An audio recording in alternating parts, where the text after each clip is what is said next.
हाँ जी, वो आप मेरे ख्याल है मैंने कहा भी था कि ये तारिक साहब ने इसका जवाब देना है, आप लोगों ने डाल दिया। हाँ, उन्होंने अच्छा दे दिया जवाब इसका उन्होंने। जी जी, चला दें। वो डीएनए की बात कर रही थी। डीएनए में होता है कि अगर आप लोग समझना चाहें, साइंटिफिक लैंग्वेज में कई लोग बात करना चाहते हैं। जी, It turns out that the human DNA follows Moore's law, and this means that every 600 million years, it will double in complexity. You go back from today, 2024, 600 million years, it would be half the complexity. Go back 600 million years, half the complexity. evolution ही हो रही है। That makes sense? Yeah. And so if you did that, you get to the original point where it doesn't, you can't go back anymore. And that original point, meaning, is when the first human DNA was born, let's say, and that turns out to be 9 billion years ago. So if the human DNA is 9 billion years old, but planet Earth is how old? 5 billion years? This means that the human DNA is older than the planet. Wow. So where was it? That's proof that the human DNA existed somewhere else. Interesting. And was implanted on planet Earth. ये इनकी अपनी calculation है।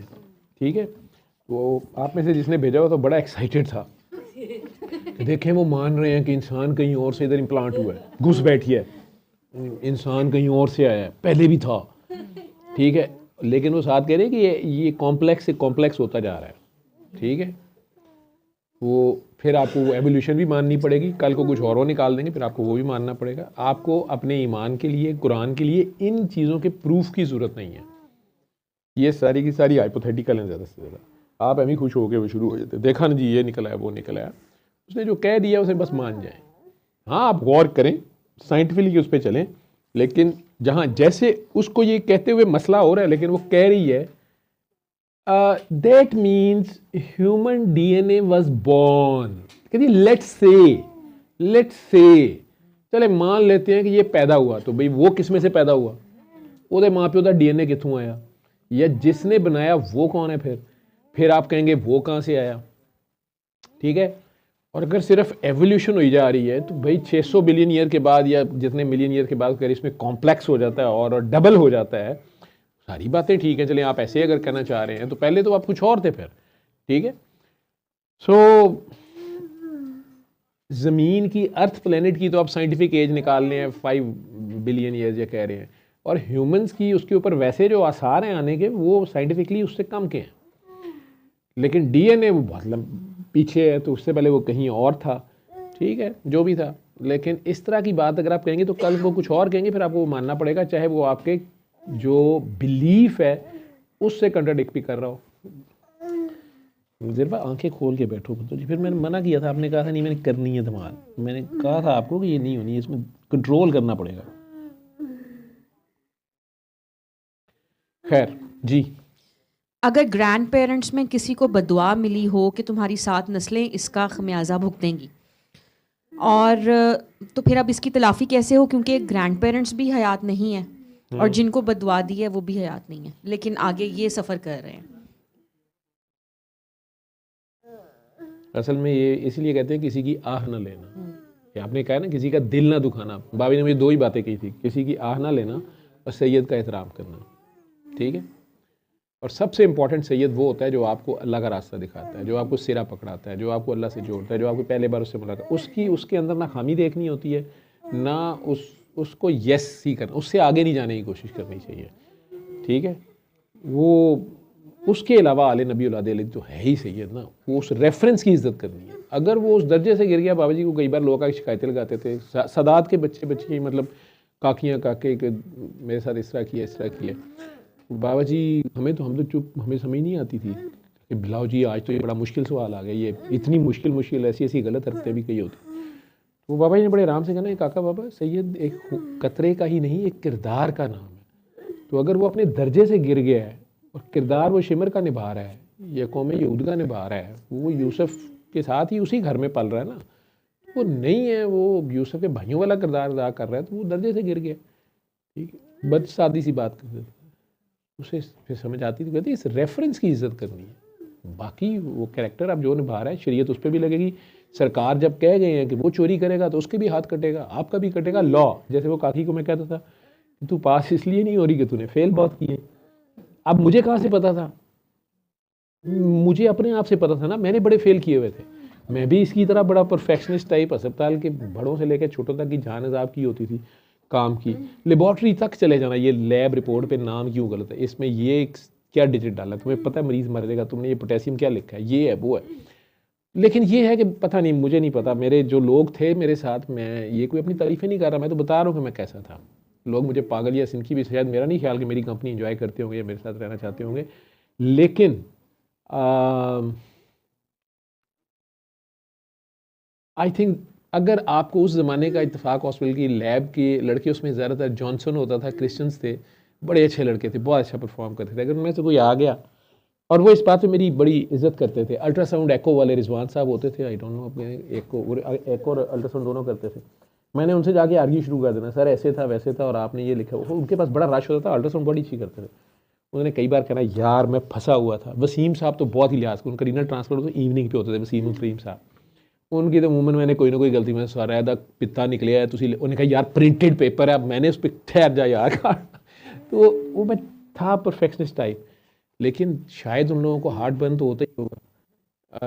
मेरा concern मरीज़ होता था, अपनी मैं नहीं होती, ये नहीं होता था कि मैं शो करूँ। शायद कभी कभार जहाँ जहाँ मेरा नफ्स फूला, जहाँ जहाँ मैंने कोई ज़ाती अनाद में पंगा लिया या किसी की जान की गलती निकाली या कंसल्टेंट्स के नोट्स काटे, उनकी गलतियाँ निकाली, डायग्नोसिस गलत निकलाते थे, और वो सारे मेरे पे ट्रस्ट पड़े, मुझे प्यार करते थे, मेरी बात को सुनते थे।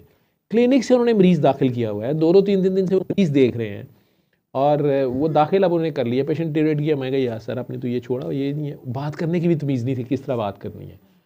हाँ ये था कि अटेंडेंट के सामने नहीं कहता था, उन्हें अलहदा बताता था कि सर, लेकिन नोट्स पे रेड पेन से काटा, और ये वो ये थी मेरी याद।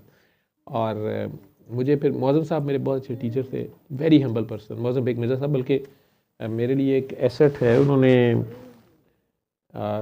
ज़िरवा ने काकी आई थी, याद है आपको, ज़ैनब, लंबी सी, जो 1 साल से चारपाई पे थी, उसकी अम्मी अंजुम लेके आई थी, जियो की पता नहीं क्या थी, और वो बच्ची चल फिर नहीं सकती थी, ऐना वाला हाल था, हैं टांग वो उछलती ही नहीं थी, और 1 साल से पड़ी थी। तो ज़िरवा ने उठा के चला दिया, दुआ सेशन में धमाल शायद करा दी थी, और फिर वो माशाल्लाह उसकी अम्मी चीखें मारना शुरू हो गई थी कि मेरी बच्ची साल बाद चली है, ये क्या हो गया।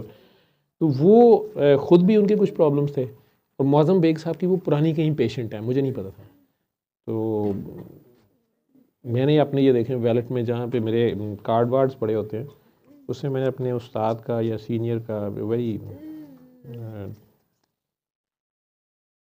ये वो उनके पास कहीं गई, और उन्होंने पूछा होगा बेटी का क्या हाल है और आपका और सारा, तो उन्होंने मेरा जिक्र किया सारा।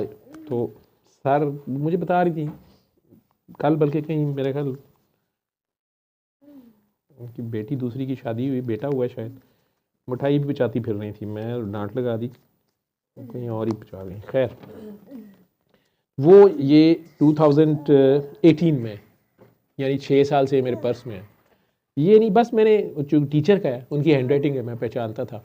मैं इन लोगों का जूनियर था, मौज़म बेग मिर्ज़ा, प्रोफेसर यूनुस शेख, जो डॉक्टर्स सुन रहे हैं, रजिस्ट्रार होता था, मेरी ड्यूटी यूँ समझ ले रजिस्ट्रार की थी।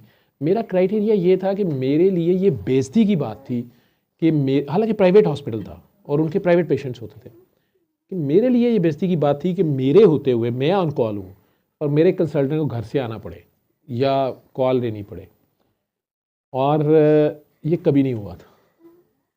प्रोटोकॉल्स भी और सीरियस पेशेंट्स भी, और कभी ये भी नहीं हुआ प्राइवेट सेटअप में कि उन्हें ये शिकायत गई होगी जी हम इस डॉक्टर ने गलत इलाज किया है या आपको नहीं बुलाया, या क्योंकि प्राइवेट पेशेंट्स उस वक्त इतफाक़ में ज़्यादा होते थे, सारी एलीट क्लास हॉस्पिटल ये था, तो लोगों की एक्सपेक्टेशंस 5 स्टार होटल वाली होती थी, जो अमीर क्लास होती है आपको पता है वो। और फिर पॉलिटिकली चूँकि एफिलिएशंस थी तो कुछ लोगों के वो लिंक्स होते थे, 2 मिनट बाद फ़ोन आ रहा है जी फ़लाँ इब्ने फ़लाँ का, इंटरफेरेंस भी बहुत होती थी। मैं अपनी ड्यूटी के ऊपर मतलब खामखा अपने ऊपर, मतलब मेरा ये होता था प्लेइंग ऑन फ्रंट फुट, ठीक है। और मतलब अगर मैं नहीं सेटिस्फाई कर रहा तो फिर आप मौज़म साहब को कहें ना कि मैं लाऊँ या ना, मैं जब मैंने कर ली उन्हें आके क्या करना है। और मुझे याद है एक बार प्रोफेसर शहरयार खान हार्ट के डॉक्टर हैं, वो भी किसी पेशेंट को उसी प्रोटोकॉल के लिए वो बाहर से, उन्हें भी ये शिकायत शायद लगी अलहदा से ये बात, तो उन्होंने देखा हंस के कहते हैं तू किते फस ना जाई, अपने उत्ते ना लिया कर, मिट्टी पर ना खबीसा नूं मैं किवें डील कर रहा, वो उसदा झटके स्टाइल क्या है। जो मैं कहना इस तरह करो, उन्हें कुछ समझाते रहे, लेकिन थोड़ी देर बाद ही उन्हें पता चला कि नट है। मौलाना साहब ने मुझे लेटर लिख के भेजा हुआ अपने क्लिनिक से, जब उन्हें पता चला। डॉक्टर जावेद साहिब, मुझे साहिब बुला रहे हैं, हालांकि वो सीनियर है मेरे उस्ताद। अस्सलाम वालेकुम।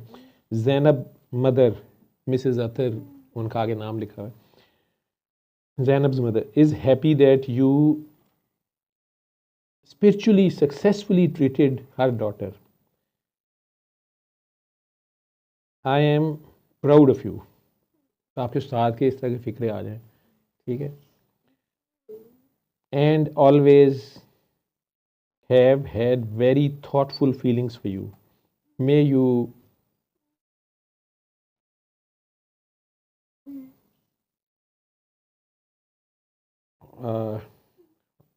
मैं ये वर्डिंग मुझे समझ नहीं है। nourish every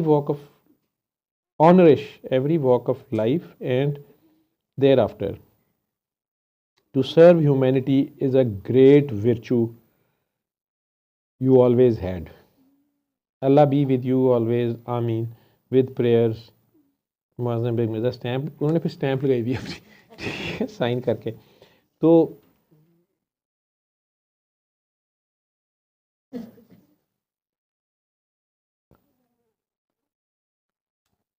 पता नहीं, लेकिन मुझे उन्होंने इतना फ्री हैंड दिया हुआ था कि मैं अब कई बार सोचता हूँ कि शायद वो ठीक है, वो मेरी दुआ थी कि अल्लाह क्या इलाज है मुझे बता। लेकिन जिस तरह से वो 2-3 साल में फंसा रहा और किसी को बता भी नहीं सकता था और कभी शेयर भी नहीं करता था, और उस दर्द का दरमा मेरे पास नहीं था, लेकिन मैं ये सोचता हूँ कि शायद वही था। फिर मेरा वो ट्रेनिंग मेरे स्टूडेंट्स जिन्हें मैं पढ़ा रहा था, पार्ट 1 जिन्हें मैंने कहा पास करो, उन्हें किया, उन्होंने पार्ट 2 की ट्रेनिंग कर ली। मैं पेपर वो अपना थीसिस ही नहीं जमा करा रहा या डिसर्टेशन ही, और वो मेरे से पहले पास भी हो गए। उनके पीछे पड़ा हूँ, पार्ट एग्ज़ाम दो और ख़ुद दे नहीं रहा अपना।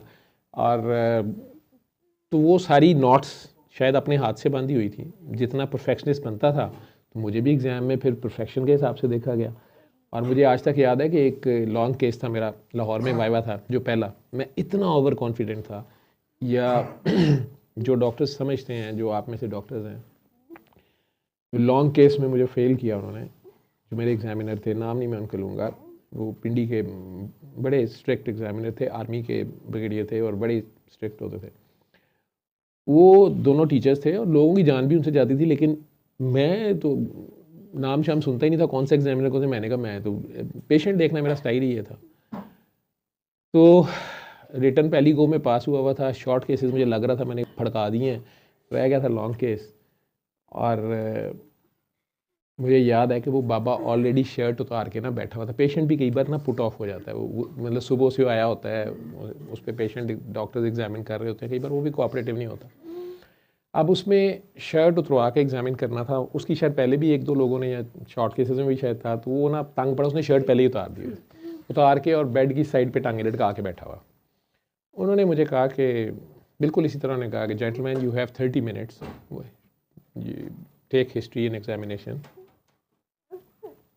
अब ये पार्ट होता है, आपने हिस्ट्री उस बिल्कुल ऐसे लेनी होती है। जब पहली बार आप पेशेंट देख रहे हैं और मरीज़ आपके आउटडोर में आया, आप वो दोनों कंसल्टेंट्स ये देख रहे हैं कि आप एक कंसल्टेंट लेवल के डॉक्टर हैं, आपकी मरीज़ से सोशल डीलिंग कैसी है, मेडिकल एथिक्स कैसे हैं, इनका एक नंबर होता है।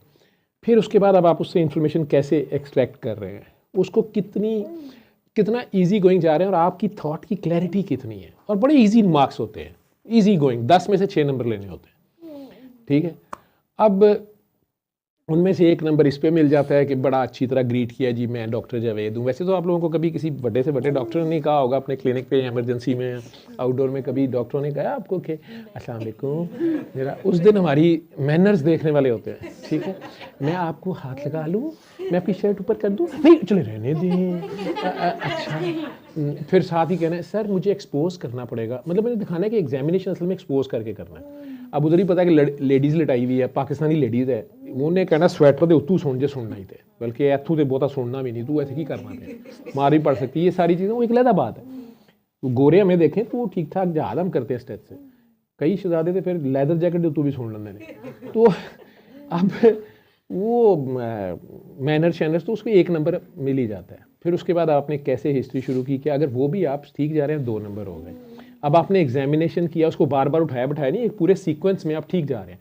एग्जामिनर ये देख रहा होता है कि ये जो कहानी इसने सुनी है 20 मिनट लगा के और एक्सट्रैक्ट की है, उसके बाद इसके माइंड में, वो हमारा माइंड रीड, ये स्टार्ट, अब जब इसको मरीज को हाथ लगा रहा है, उसको एग्जामिनेशन कर रहा है, तो उसने स्टार्ट कहाँ से लिया है, इसका क्या डायग्नोसिस बना है, मतलब दिल का वो डायग्नोसिस बना रहा है कि इसको दिल का मसला है, चेक को पैर करी जा रहे हैं, तो अब ये देख रहे हैं कर क्या रहा है, ठीक है। साथ वो सोचते हैं कि हो सकता है हार्ट की कोई डिजीज़, पाँव से रिलेटेड उसके कोई साइन चेक कर रहा है, ठीक है, या उसको मसला ही सीधा सीधा शुगर का मरीज़ है या कुछ, उसकी शुगर से रिलेटेड हिस्ट्री नहीं ले रहा, तो ये सारा एग्जामिनर देख रहा होता है।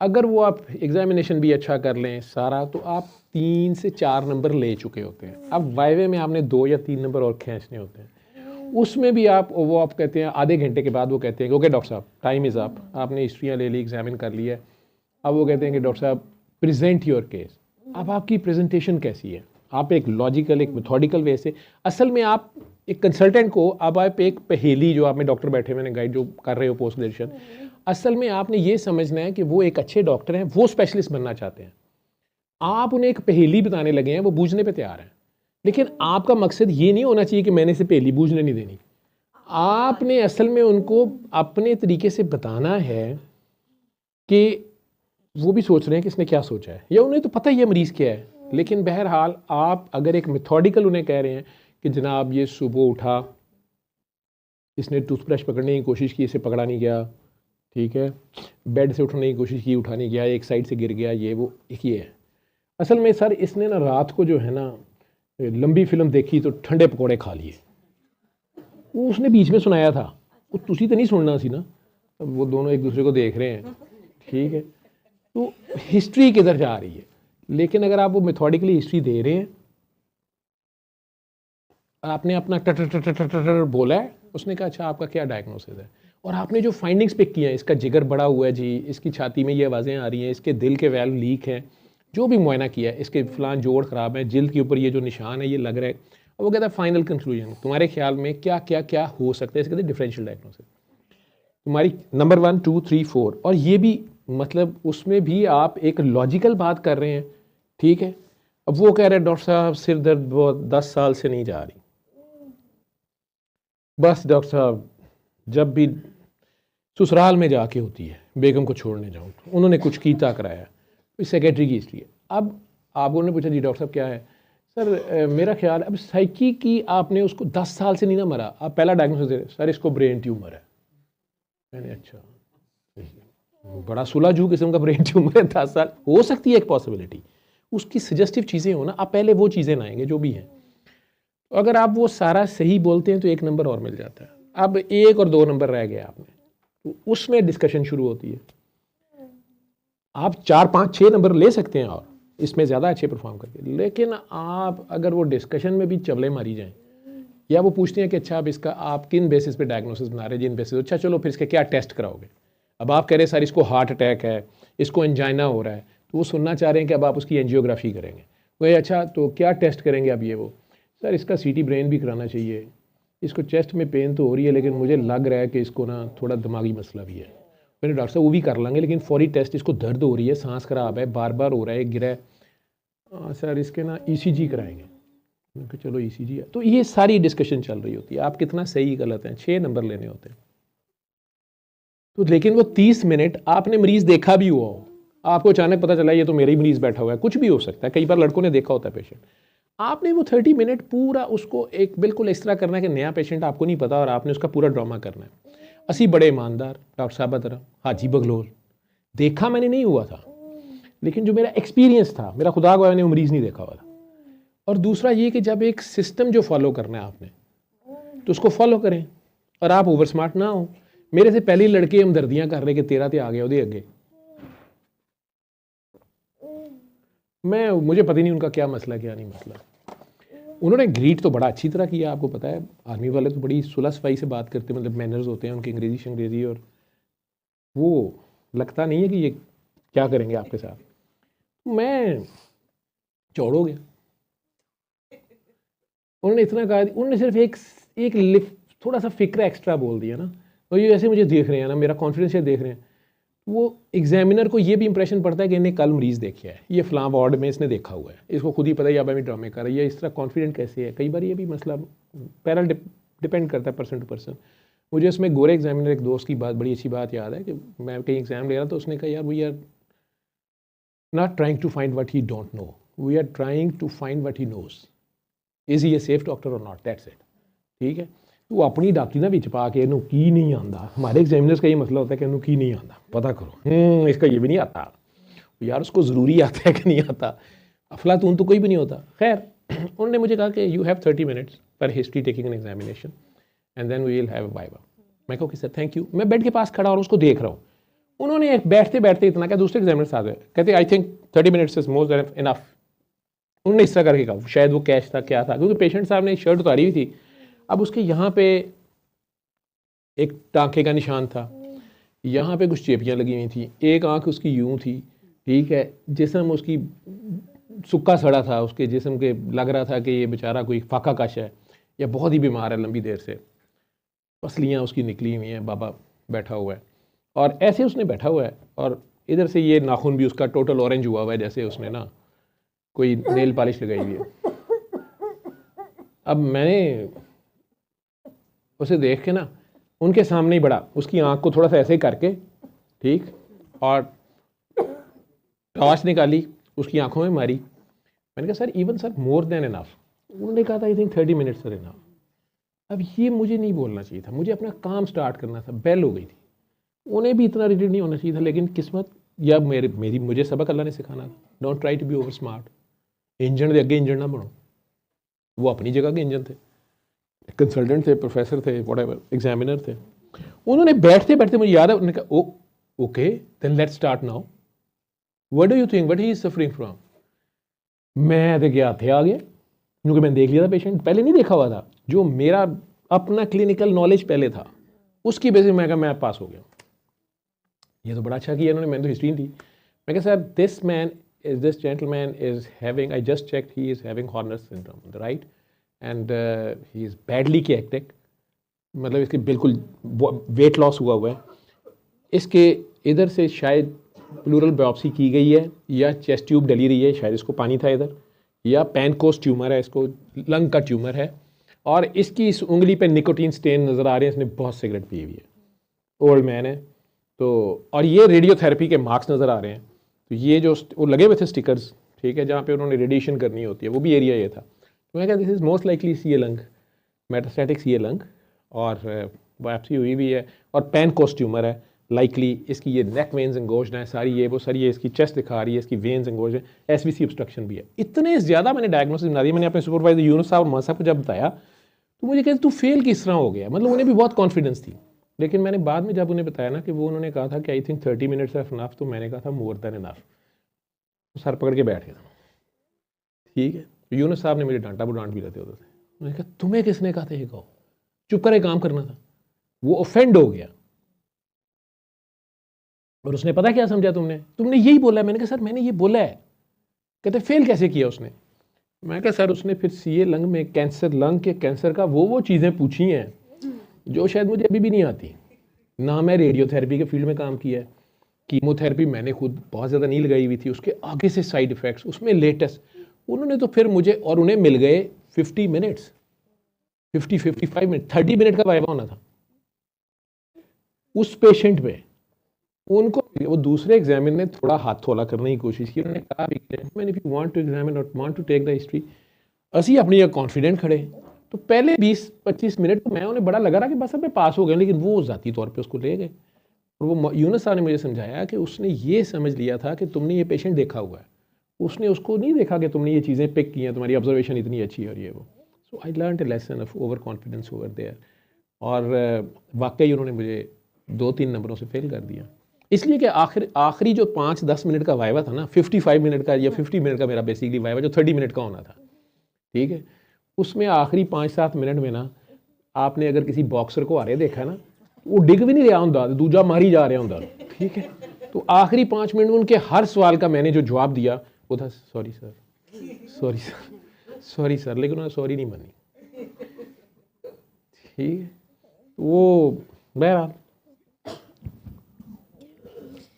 उस्ताद मेरे इस तरह के थे। तो मैं फिर दूसरी बार जब आया वो कराची ही जाना पड़ा, लेकिन तीसरी बार फिर कराची जाके मैं कामयाब हो गया, ठीक है।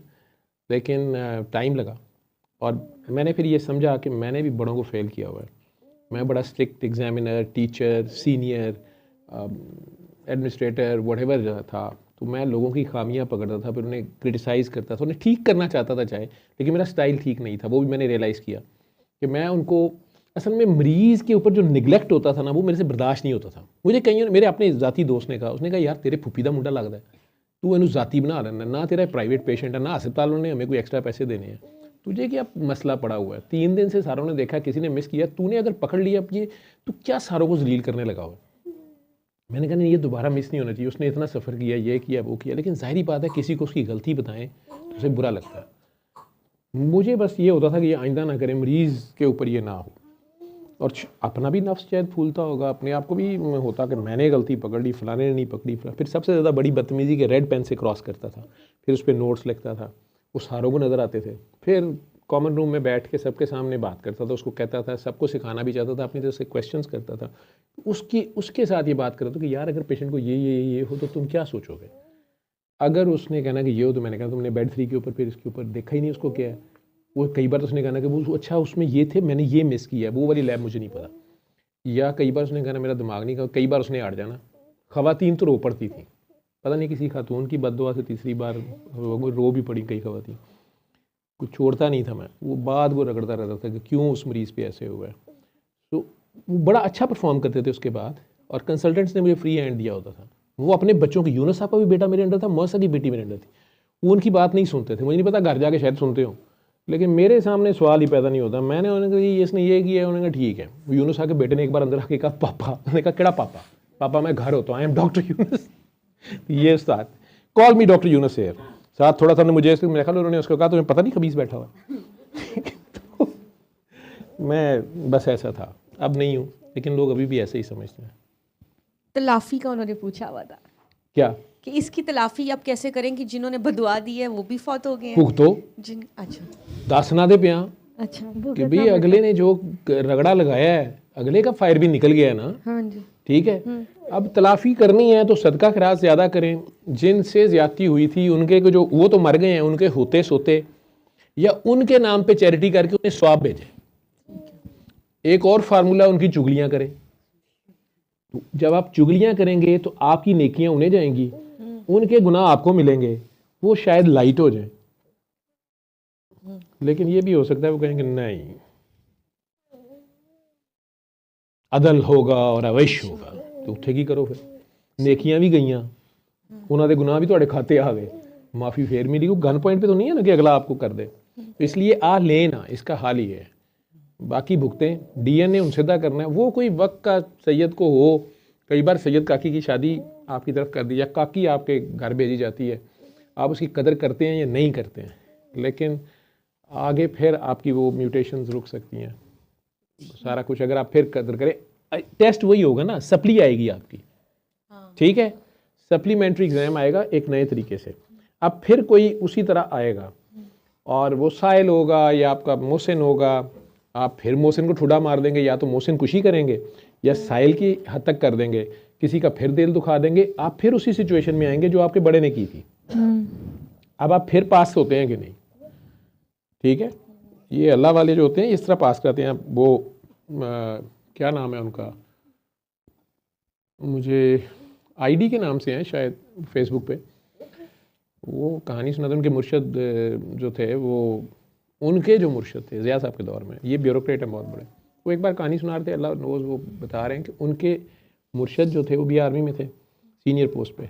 उनकी बेटी के लिए रिश्ता आ गया उस वक्त ज़िया साहब के जो छोटे बेटे बाद में शायद फौत भी हो गए हैं, शायद मुझे नहीं पता, वो फैमिली टर्म्स थी, अनवार शायद नाम था उस बच्चे का। ये खारिया में रहते थे। ये बकौल इनके कि इनके मुर्शद ने अपने मुर्शद से बात की कि बाबा जी रिश्ता आया जाए।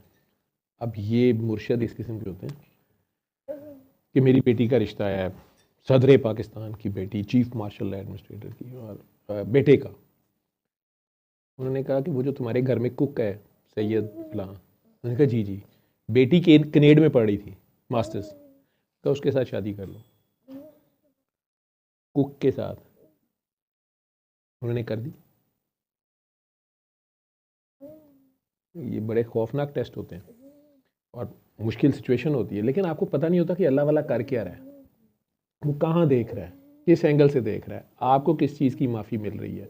वो सैयद तो था लेकिन कुक था आपके घर में, क्या है, और आपको अपनी बेटी की शादी कुक से, कनेड में पढ़ रही है लड़की, खुद आप कर्नल पोस्ट पे हैं और आपको रिश्ता ऑप्शन है उधर से चीफ मार्शल और मर्द मोमिन मर्द हक जो भी थे ज़ियाउल हक, उनके बेटे की, और मतलब आर्मी का सीनियर भी है, वैसे टर्म्स हैं उनकी पुरानी, लेकिन उधर से मुर्शद अंगूठा छाप खारियाँ का दरबार है आगे उनके, जो मतलब आम पब्लिक तो यही होगी ना, लेकिन कमाल है उस मानने वाले का और उसकी बेटी की तरबियत का। उसने भी यस किया, वो तो अपने घर में आज ही खुश है। वो काका ज़िया साहब वाला फौत हो गया, पता नहीं क्या था। हाँ, इधर कोई बीमारी पहले आ रही थी, वो नहीं अगली नस्ल में आई जी। So, X-linked recessive diseases से related एक तुझी नाली question। बीमारी कर ली है जी। ये वो डीएनए वाला क्वेश्चन था। हाँ, मेरा फ़ोन भी मुझे दे देना। अच्छा जी जी, एक्स लिंक क्या था? Why do they skip a generation? Is Allah giving such people a chance to correct themselves? Is that why one generation मेरा is? ख्याल था आप सूरह नहल वाले से सवाल से जो स्टार्ट करेंगी। सर तो आपने कहा था, मैं उसका जवाब दे चुका हूँ, स्टार्ट में ही आपने कहा था। नहीं, वो मैंने बात तो की थी, लेकिन वो क्वेश्चन किस तरह से पुट हुआ था वो शायद नहीं है, वो कर लेना। अच्छा, इसके बाद मैंने तो पूरा हफ्ता रखा था कि मैंने कोई, आपने देखा होगा मैंने बाकी सारे क्वेश्चंस आज फॉरवर्ड किए, लेकिन मैं नहीं, मैंने कहा कि यही काफ़ी है, इस पर बहुत टाइम लग जाएगा या कुछ, या मुझे खुद उस पर बड़ा हाँ जी, क्या क्वेश्चन आप रिपीट कर दें, जो लोग मेडिकल साइंस समझते हैं वो भी, और फिर ले मैन लैंग्वेज में जेनेटिक्स की तो ये काफ़ी बैठी हुई है, तो ये सवाल को उर्दू ज़बान में लोगों को बता भी दे कि ये क्या पूछना चाह रहे हैं, बता लेंगी जी। X-linked recessive diseases. Why do they skip a generation? Is Allah giving such people a chance to correct themselves? Is that why one generation is carrier? And then, if they don't amend their ways, the next generation also has the disease. जी क्या कह रहे हैं, ये mic दीजिएगा नहीं। Sir, x link recessive disease का उन्होंने पूछा है, जो आपको फादर, अगर फादर कैरियर हो तो माँ आगे जनरेशन में आती है, लेकिन वो एक जनरेशन स्किप होती है।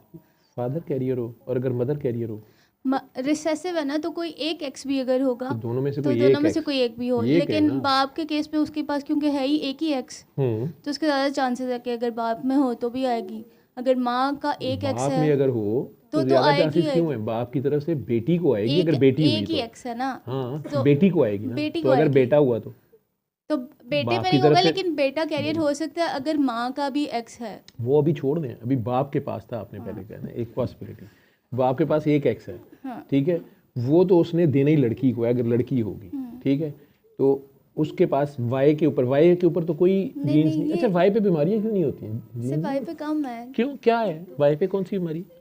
तूने कितनी तेरा, मैं असल में पकड़ा ही तुझे, तू जेनेटिक्स पढ़ रही है, बायोमेडिकल साइंस में, कल तूने कर लिया है बीएस ऑनर्स तो कर लिया है ना, अब एमफिल में है।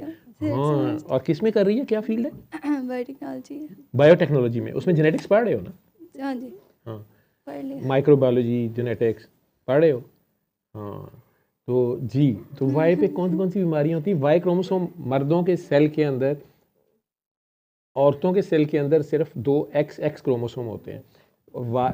क्रोमोसोम, आप लोगों कैसे डीएनए की बात हो रही थी, इंसान के जब से दूरबीन ईजाद हुई है तब से पता चला है कि हमारे एक एक सेल में, खून का भी एक सेल आम नज़र नहीं आता, ठीक है, तो उसके अंदर जो डीएनए है उसमें क्रोमोसोम्स हैं, जो उसके न्यूक्लियस के अंदर, उसका सेंटर पॉइंट हेडक्वार्टर के अंदर उसके 46, हर इंसान में, मर्द औरत सब में 46 क्रोमोसोम्स होते हैं, ठीक है। जैसे कोई और स्पीशीज़ होंगी, अगर बंदर है तो उसमें हो सकता है 47 48 हो, ठीक है, या चिंपैंजी में, कोई किसी में हो सकता है लूमड़ में 45 हैं, मुख्तलिफ़ किस्म के ये क्रोमोसोम्स हैं, ये जो इस तरह की स्पीशीज़ हैं जितनी भी। आप लोगों को समझाने के लिए। वो क्रोमोसोम्स के ऊपर असल में इंफॉर्मेशन है पूरी कि ये इसका जो बच्चा होगा आगे, अब उसके अंदर पूरा उसका डाटा है, उसका सॉफ्टवेयर इंस्टॉल हुआ है, पूरी इंफॉर्मेशन। तो माँ की तरफ से आधा सेल आता है और आधा सेल बाप की तरफ से आता है। जो सेक्स क्रोमोसोम्स होते हैं, स्पर्म सेल होता है माँ का, उसमें सिर्फ बाप का सिर्फ 23 क्रोमोसोम होते हैं। पहले हर सेल में 46 होते हैं। तो ये जर्म सेल्स जो होते हैं, और जब मियोसिस होता है उस टाइम पे तो जो स्पर्म्स बनते हैं 23 क्रोमोसोम होते हैं आधे। और माँ के अंदर एग होता है या अंडा जिसे आप कहते हैं, तो उसमें 23 क्रोमोसोम होते हैं। 22 जो हैं दोनों में एक जैसे हैं। उन्होंने ये फैसले करने हैं बालों का रंग क्या होगा, आँखों का रंग क्या होगा। एक आँखों वाला है, मुख्तलिफ चीज़ों की पूरी इन्फॉर्मेशन है। इसकी आँखों की शेप कैसी होगी, नाक की शेप, मंगोल फेस होगा नहीं होगा, कान नीचे होंगे ऊपर होंगे, एक एक चीज़ की, रंग गोरा होगा काला होगा, ये होगा, पूरा डाटा है उसके अंदर। और जो 23वां क्रोमोसोम है, और सबकी अपनी अपनी थोड़ी थोड़ी डिफरेंट शक्ल है, माइक्रोस्कोप पे नजर आती है। Number 1, number 2, number 3, number 4 x वाले एक्स की शेप में ही होते हैं, ऐसे बिल्कुल साथ, और आपस में दरमियान में उनके एक जोड़ा सा लगा होता है, वो इस तरह। 22 के बाद जो 23वें है वो आधा है। और औरत में एक्स क्रोमोसोम है जो लेडीज के पास। मर्दों में ये जो आधे आधे हैं, ये एक एक्स है एक वाई है।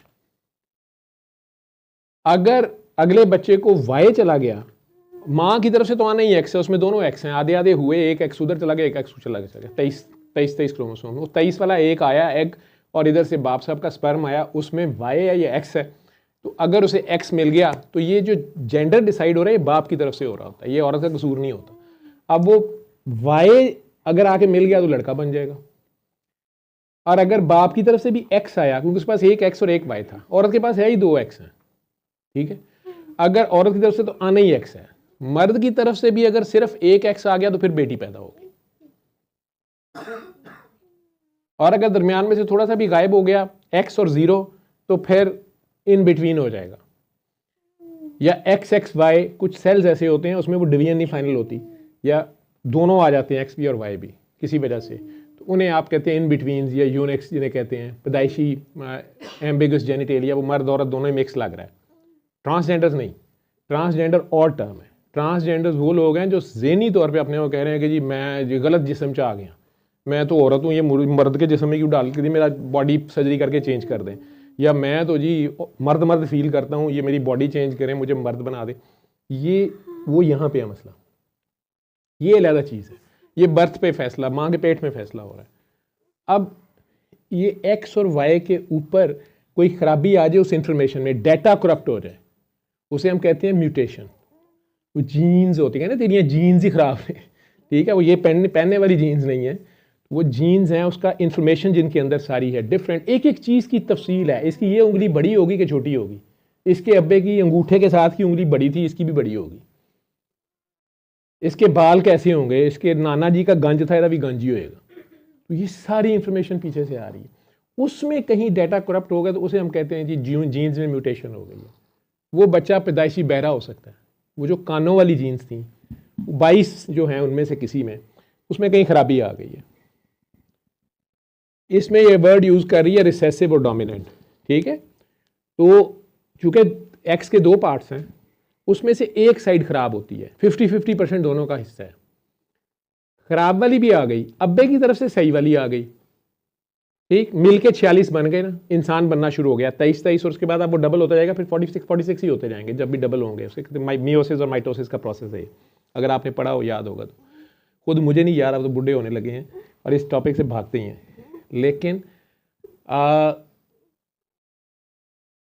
वो जो ख़राब म्यूटेशन जहाँ हुई थी, खराबी आई थी माँ की, अगर वो वाला लिंक नहीं आया आगे और बाप वाला आ गया, या वो ख़राब भी आ गया और बाप का सही वाला आ गया, तो दोनों में 50-50% डाटा है, सेम डाटा है। तो बाप वाला जो है अगर उसने टेक ओवर कर लिया तो उसके अंदर वो ख़राब जीन है उस बच्चे में, लेकिन बीमारी उसकी मैनिफेस्ट नहीं हो रही, ठीक। अगर दोनों की तरफ से ख़राब आ गया फिर तो मैनिफेस्ट होनी ही होनी है, ठीक। फिर ऐसी हैं जो रिसेसिव ही रहती हैं, दूसरे उसे टेक ओवर कर लेते हैं। कुछ ऐसी हैं जो सिर्फ 50% भी होंगी, वो टेक ओवर कर लेंगी, वो डोमिनेंट है। फिर आगे उसकी जो भी मतलब वो बच्चे में शक्ल, अगला बच्चा उसमें जो उस बेचारे में वो डिफेक्ट आ जाएगा, जी इसमें ये था वो था। तो इसमें जो रिसेसिव जीन्स हैं, एक्स लिंक्ड रिसेसिव कह रही हैं, चूँकि 22 क्रोमोसोम्स के भी डिफेक्ट्स हैं, वो बच्चे में कोई अंधा पैदा हो रहा है, किसी को बहरा है, या कोई तालू कटा हुआ है, उसके दिल में सुराख है, मुख्तलिफ डिफेक्ट्स उसके आ रहे हैं, डेवलप पूरा नहीं हुआ। लेकिन ये जो जेंडर स्पेसिफिक एक्स और वाई क्रोमोसोम्स हैं, इनके ऊपर भी जो है अगर म्यूटेशन या ख़राबी होगी, डाटा करप्ट हो गया, फाइलें करप्ट हो गई, तो आगे जो रिजल्ट आ रहा है वो बच्चा बेचारा भुगत रहा है, या बच्चे में नज़र नहीं आ रहा, वो दूसरे सही वाले 50% टेक ओवर कर लिया है, लेकिन उससे अगली जनरेशन में कहीं उसकी कहीं ऐसी शादी होगी कि उनमें भी था, दोनों मिक्स हो गए, तो उस बच्चे में बड़ी ज़बरदस्त किस्म की बीमारी हो भी सकती है। या वो वीकर है बच्चा, इसकी ये डोमिनेट कर गई बीमारी, तो वो बीमारी मैनिफेस्ट हो जाएगी। सवाल इनका ये है कि वो जो दरमियान वाले हैं वो क्यों बच जाते हैं? क्या अल्लाह उन्हें किसी सज़ा से बचा रहा होता है, क्या अल्लाह उन्हें चांस दे या रहा उन्हें है? अल्लाह चांस दे रहा होता है कि वो सही हो जाए? ये सवाल है, ये तो अल्लाह ही जाने। ठीक है, मैं डॉक्टर तारिक से ही जवाब चाहता था, उन्होंने इसका वैसे जवाब तो दे दिया, मैं इसमें उन्हें थोड़ा सा ऐड कर दिया था कुछ। आप लोगों के लिए बोरिंग से सवाल होंगे। हाँ, मैंने पूछा ना कि वाई से क्या आता है, तो आपको मैंने पूछा, उसने कहा बच गई है, तो वाई के ऊपर कौन सी जीन्स होती हैं? वाई सेक्स डिटरमिन करने का ना, और शायद उसके ऊपर ये कान, नहीं बस उसके एक उसकी ये कान की शेप, पिन्ने की, इसे पिन्ना कहते हैं, ठीक है, ये पिन्ना की शेप क्या होगी? अब मैंने कान पढ़ना होता ना, तो बाज, ठीक है, तो ये शेप कैसी होगी? बाकी कोई इन्फॉर्मेशन नहीं वाई पे। वाई के ऊपर एक ही जीन्स होती है, मुझे, अगर मैं गलत हूँ आप लोग बड़े, मुझे उसका SYR ये कुछ है, वो जेंडरी है वो जी, SRY, देखा ना, बोले हैं जो लोग ताज़ा पढ़े हुए हैं, देखो मैं भूल गया हूँ, SRY, वो उसकी सिर्फ जेंडर डिसाइड करना है उसमें, बस लड़का है जी, मुंडा पैदा होया, मुबारक होए, वो भी अब्बे रंधा गया बंदे कितू पैदा होए, ठीक है, बताने जोगी नहीं होती, फिर क्या हो गया। लेकिन तारिक साहब ने इसका मुझे जवाब दिया हुआ था कि X-linked recessive means mutation in a gene on X chromosome should be homozygous for a disease to appear। ठीक है ना, एक जैसे हो, दोनों में हो, दोनों ही बीमार आ जाएं तो फिर होगा। It means both X chromosomes in female should have mutual allele for disease symptoms to appear। ठीक है, दोनों ही साइडों पे उसके आगे आओ। It also means only one normal copy of gene on either of the two X in female is sufficient to prevent any disease to occur। अगर वो सिर्फ हाफ पे है, कैरियर बन गई ना, वो दरमियान में गायब हो गई एक जनरेशन में। However, if disease allele on X is present, इसलिए कई बार लोग कहते हैं जी कज़न मैरिज ना करें जी, उसमें नुकसान है। अल्लाह कता रहमी से मना भी कर रहा है और सिला रहमी का हुक्म भी दे रहा है, लेकिन साइंस थोड़ी उससे डरी हुई है। और इसलिए आपका दूसरा सवाल किसी ने इसमें किया हुआ था जी कि पहले टेस्टिंग कितनी लेवल पे क्यों नहीं होनी चाहिए, सारों की बड़ी ज़बरदस्त सवाल एक चलता है।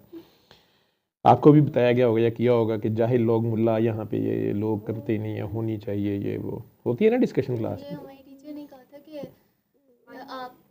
आप लोगों ने, क्योंकि अब नेक्स्ट फेज यही है बच्चों का, तो आप लोग पहले ही टेस्ट करवाएं, और जो भी लड़का आपका रिश्ता लेके आया पहले कहते टेस्ट कराओ, फिर मैं चाह लेके आवांगी। हाँ जी, ये हो ही जाएंगे रिश्ते। और आप ओपनली उनसे सारा कुछ डिस्कस करें, क्योंकि वो अपना कोई एक्सपीरियंस बता रही थी कि वो किसी पेज के साथ कनेक्टेड हैं जहाँ सारी फीमेल्स के यूजुअली हस्बैंड जो है वो गे निकले हैं।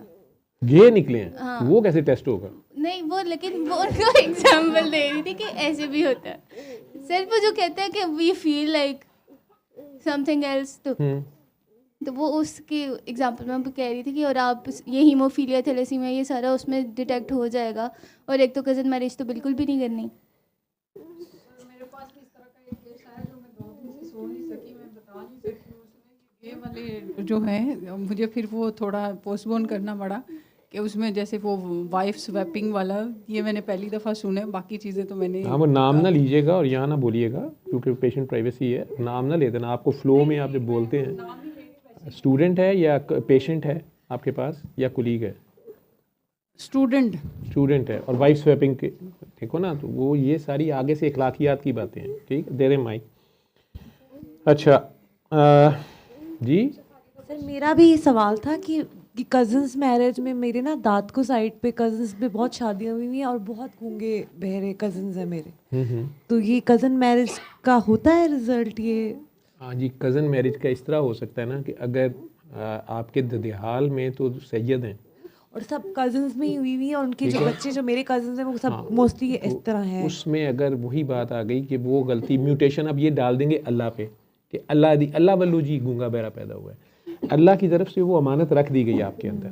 वो म्यूटेशन क्यों हुई, ठीक है, वो होती क्यों है? जब आप जुल्म करेंगे अपने दर्जे से गिरेंगे, ठीक है, किसी की आह लेंगे, किसी का डाटा करप्ट करेंगे, किसी की बेटी की इज्जत लूटेंगे, आपके ऊपर उसका इफेक्ट आएगा, किसी की आह का आएगा, वो सारी चीज़ें आएंगी। वो नहीं भूलती। या माँ के पेट में है सारा कुछ ठीक है, लेकिन उस बीवी को इतना टॉर्चर दिया है, वो आपसे शदीद नफरत करना शुरू हो गई है, आपके ख़ानदान से नफरत करना शुरू हो गई है, चाहे उसकी सगी फूफी है, वो सगी खाला है, अब वो सारा एक जैसा है ना सारा, तो उसके अंदर म्यूटेशन होगी तो पहला बेबी तो वहाँ से आएगा ना, ठीक है।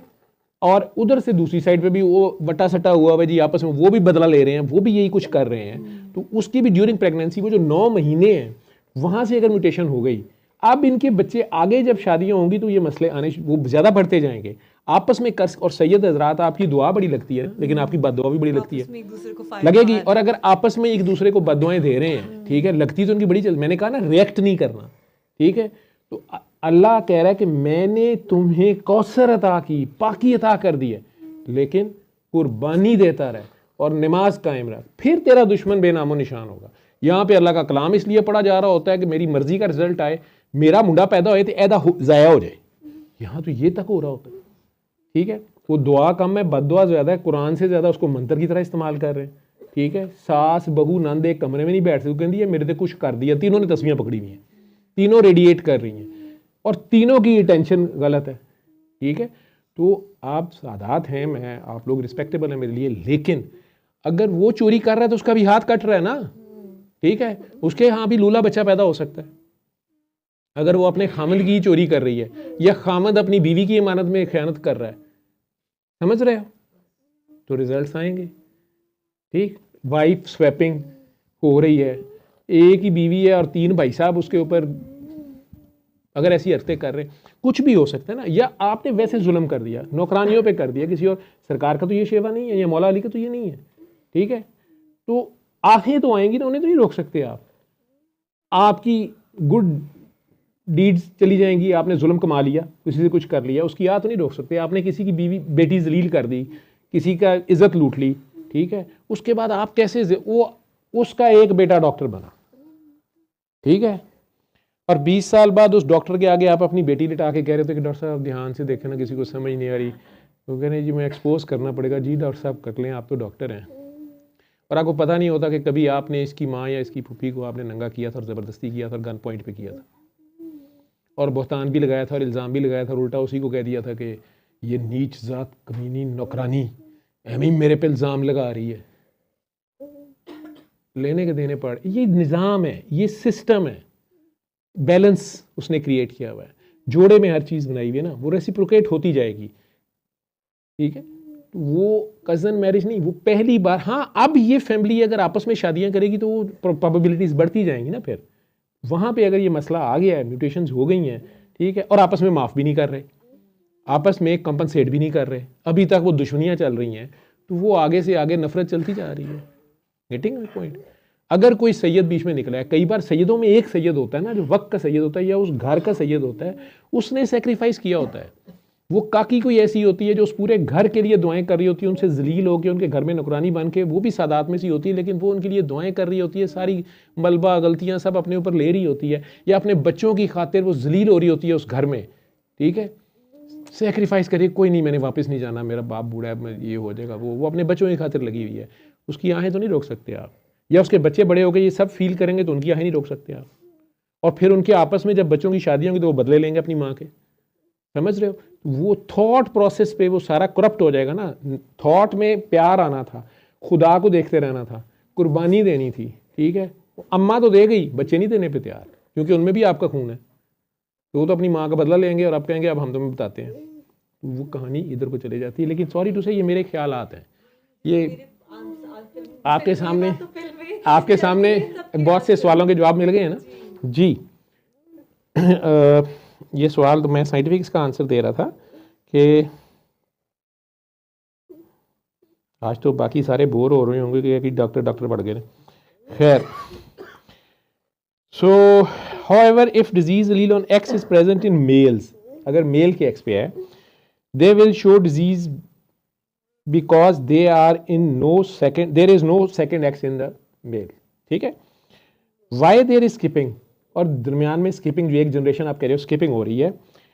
व्हेन ए फीमेल कैरियर, वो कैरियर है, who has only one X will with disease and other normal is carrier, marry a normal male. ठीक है, so all their kids will be normal except chances of 50% boys who may carry X from the mother with the disease allele only. Diseased allele उनके पास आ गई है लेकिन वो dominate नहीं कर रही, रिसेसिव है ना। This way there are chances of skipping a generation which is not the case in case of X-linked dominant mutation. Dominant में वो डोमिनेट कर जाएगी ना, ठीक है, रिसेसिव में हो जाएगी। अच्छा, उसका 50% ही होता है, 50% ठीक होता है, 50% खराब होता है। ज़्यादातर चांसेस में ये होता है कि जो 50% ठीक है वो टेक ओवर कर लेता है। अल्लाह ने ये रखा हुआ ना, एक गुर्दा आपने चले ऐसे समझ ले, एक गुर्दा निकाल दिया, उसने दे दिया किसी को, तो एक गुर्दे से उसकी टेस्ट ठीक रहते हैं, उसे गुर्दे का फेलियर नहीं होता। ठीक है, लेकिन कई बार ये होता है कि एक गुर्दा यानी दोनों ही आधे खराब हो गए हैं, उसमें तो मसला हो गया, लेकिन एक गुर्दा जो है वो ठीक है, एक टोटल खराब है, लेकिन स्टिल रीनल फेलियर हो रहा होता है। ऐसा नहीं होना चाहिए, दूसरा गुर्दा तो सही परफॉर्म करे ना। इसमें जीन्स में ये है कि वो 50% हैं खराब, एक 50 ठीक है 50 खराब, बाकी आधा हिस्सा है वो टेक ओवर कर ले, वो नहीं करता, खराब वाला टेक ओवर कर जाता है। जो गंदी जीन है, जो म्यूटेट कर गई है, जिसमें करप्ट हो गया डाटा, वही डोमिनेट कर जाता है, उसे कहते हैं ना डोमिनेंट डिजीज। ठीक है, आधा होते हुए भी वो दूसरे सही 50% को वो टेक ओवर कर जाता है। ठीक, और शो भी हो जाता है, बीमारी छुपी नहीं रहती ना। ठीक है, बीमारी छुपी नहीं रहती, वो अगली जनरेशन में जाहिर हो गई। ठीक, और आदियों में नहीं जाहिर हो रही, रिसेसिव। ठीक है, तो जो सगीरा गुनाह है ना वो माफ हो जाएंगे, या छुप भी जाएंगे, या कबीरा भी किए थे लेकिन छुप के किए थे, उनका ढिढोरा नहीं पीटा था, उन पर मसलिंग नहीं की थी, उन पे आके मजाक नहीं उड़ाया था, हाँ, देखा फिर मैंने कहा सब कैसा ठोका तुम्हें। ठीक, लेकिन अगर आपने कबीरा कर दी, ये फाशी शुरू हो गई, जहां आपने खुल के ऐलान किया, उस पर आपको हया भी नहीं आई। ठीक है, तो अब जो डाटा करप्ट होगा आगे से, अगले की इज्जत हवा में करके उसका मजाक भी उड़ाया, गुनाह कबीरा पे शर्मिंदा भी नहीं है आप, तो ये डोमिनेंट डिजीज आनी है, मेरा ख्याल है। और अगर वो गुनाह कबीरा आपसे हो गया है लेकिन आप उस पर शर्मिंदा हैं या सगीरा हैं, तो फिर तो कई जनरेशन स्किप हो जाएंगी, 7 जनरेशन तक आहिस्ता आहिस्ता क्लियरेंस आ जाएगी। अगर आप शर्मिंदा हो गए वक्त पे, अगले से माफ़ी मांग ली, या गुनाह अमूमन दूसरे से होता है। ठीक है, किसी ना किसी का नुकसान होता है, ये कम ही होता है कि आप अकेले घर से गुनाह फरमा रहे हो। ठीक, और ऊपर से उसके गवाह ना बनाए। और यहाँ पे ये है इस्लाम, हया, कि अल्लाह की हया। वो बीबी जुलेखा जो है वहाँ उस बंद कमरे में भी पत्थर के बुत के ऊपर भी कपड़ा डाल रही है, और यूसुफ अलैहिस्सलाम कह रहे हैं तेरा रब जो है ये तो पत्थर का, ये देखता नहीं तो क्यों डाल रही है, इसको क्यों छुपा रही है, इसकी आंखों पे क्यों पर्दा डाल रही है। वो आगे से यह कह रही है कि हाँ ये मेरा पत्थर का रब है, मुझे पता है कि नहीं देखता, लेकिन मुझे इससे हया आ रही है। इतनी सी हया उसको पत्थर के रब से है। और हम लोग इस जीते जागते रब को, जिसे हम कहते हैं समी व अलीम है, हाजिर है, नाजिर है, उसके सामने दंदनाते फिर रहे हो, ये कौन सा ईमान है? क्या इसमें हया है? ये फाशी है। ये हया से, बेहयाई से अगला स्टेप है फाशी। आप जुल्म करके उसके ऊपर मसलिंग कर रहे हैं, या उस पर आप शर्मिंदा ही नहीं है तो तौबा भी नहीं हुई, अगले की आह ले ली आपने, तो वो अगली जनरेशन में डोमिनेट करेगा। आपके साथ जो होगा होगा, उसकी नस्ल उड़ी है, आपकी उड़नी है, और उड़नी भी इस किस्म की है कि आपके सामने जलील हो रही होगी, आप उसे कर भी कुछ नहीं कर सकते, क्योंकि डाटा आपने नहीं दिया पूरा उसको। पूरी साइंस मिलकर उसका डाटा पूरा नहीं कर सकती। ठीक, तो कबीरा होंगे तो, और फाशी से किए होंगे तो डोमिनेट कर जाएगी। जरा साइंस दूसरी तरफ पढ़ा दिया तुम, क्लास ना बोल दें। और अगर सगीरा होंगे तो माफ कर दिए जाएंगे, अगर शर्मिंदा हो तो। ठीक है, तो रिसेसिव हो जाएंगे, छुपे रहेंगे, लेकिन दोबारा गलती करेंगे। देखिए, एक ने किए ही नहीं, सगीरा भी नहीं किए उसका, और जिसने सगीरा किए हैं लेकिन चले शर्मिंदा होकर तौबा कर, ये दोनों बराबर तो नहीं होंगे ना। लेकिन अगर बाय चॉइस मुसलमान हो जाए, नॉट बाय चांस, पक्की तौबा कर लें तो सब डेटा डिलीट भी हो सकता है, पाकी मिल भी सकती है, नए सिरे से शुरू भी हो सकती है। उसके लिए किसी इंजन को मारना पड़ेगा, किसी के पीछे लगना पड़ेगा। अमूमन आपके घर काकी ऐसी आ जाएगी, काकी, जो आपकी नस्ल संवार देगी, जो जा रही थी। कुर्बानी का बकरा आ जाएगा। सरकारी वालों ने रो रो के दुआएं मांगी हुई ना, मेरी उम्मत को कुछ ना हो। कुर्बानी तो देनी पड़ती है, उनके घर से यूजली होती है। तो कोई अच्छी रूह आपके घर आ जाएगी। अब आप लोग उसके साथ क्या सलूक करते हैं, अब ये आपका टेस्ट चल रहा है उस बहू के साथ। इसलिए सैयद बच्चियों को यूजली बाहर नहीं ब्याया जाता, ठीक है। एवं ही नहीं था, मक्के वालों ने मक्का फतह होने के बाद इस्लाम भी कबूल कर लिया, सरकार से दोस्ती, सारा कुछ, माफियां भी हो गई।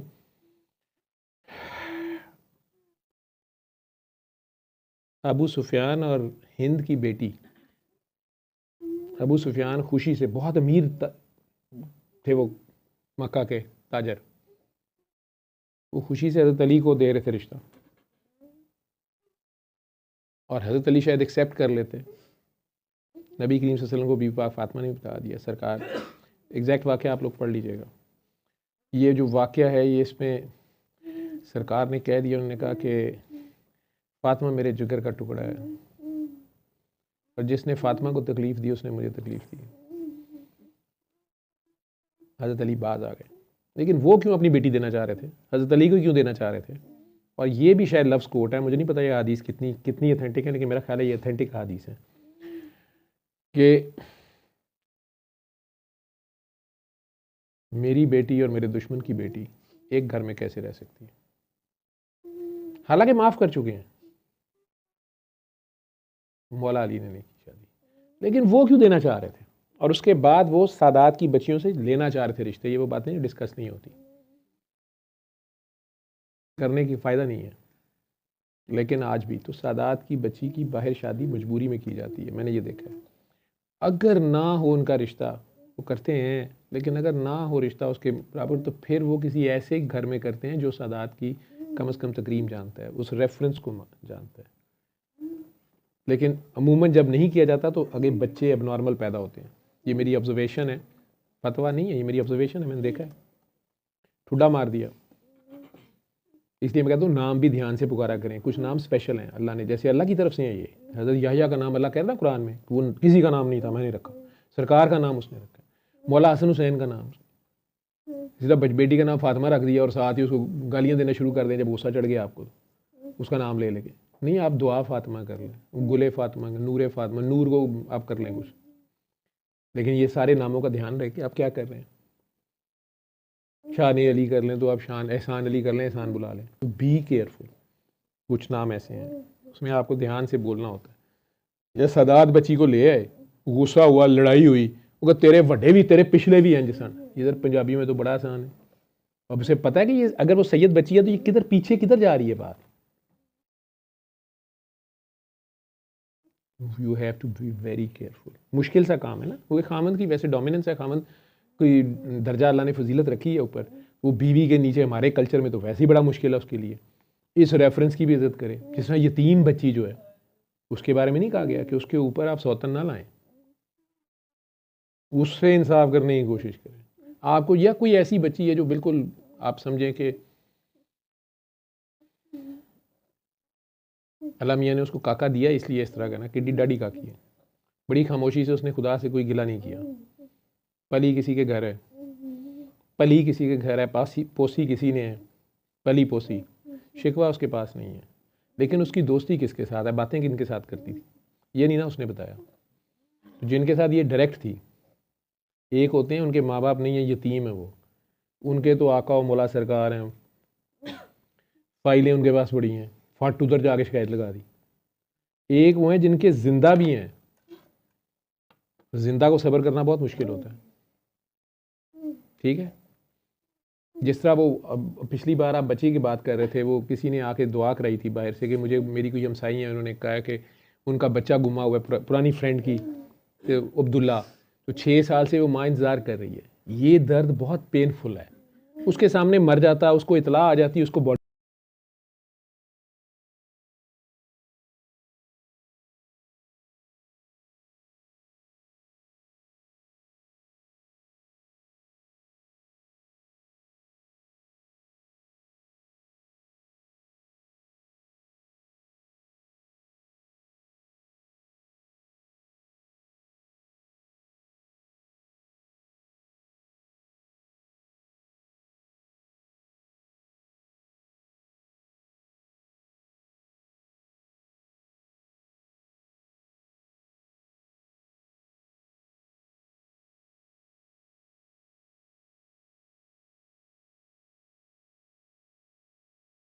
कैसे हेल्प लेंगे? शिफ्टिंग हो गई? आवाज़ आ रही है? जाना है जिन्होंने निकल जाए डॉक्टर साहब। ठीक,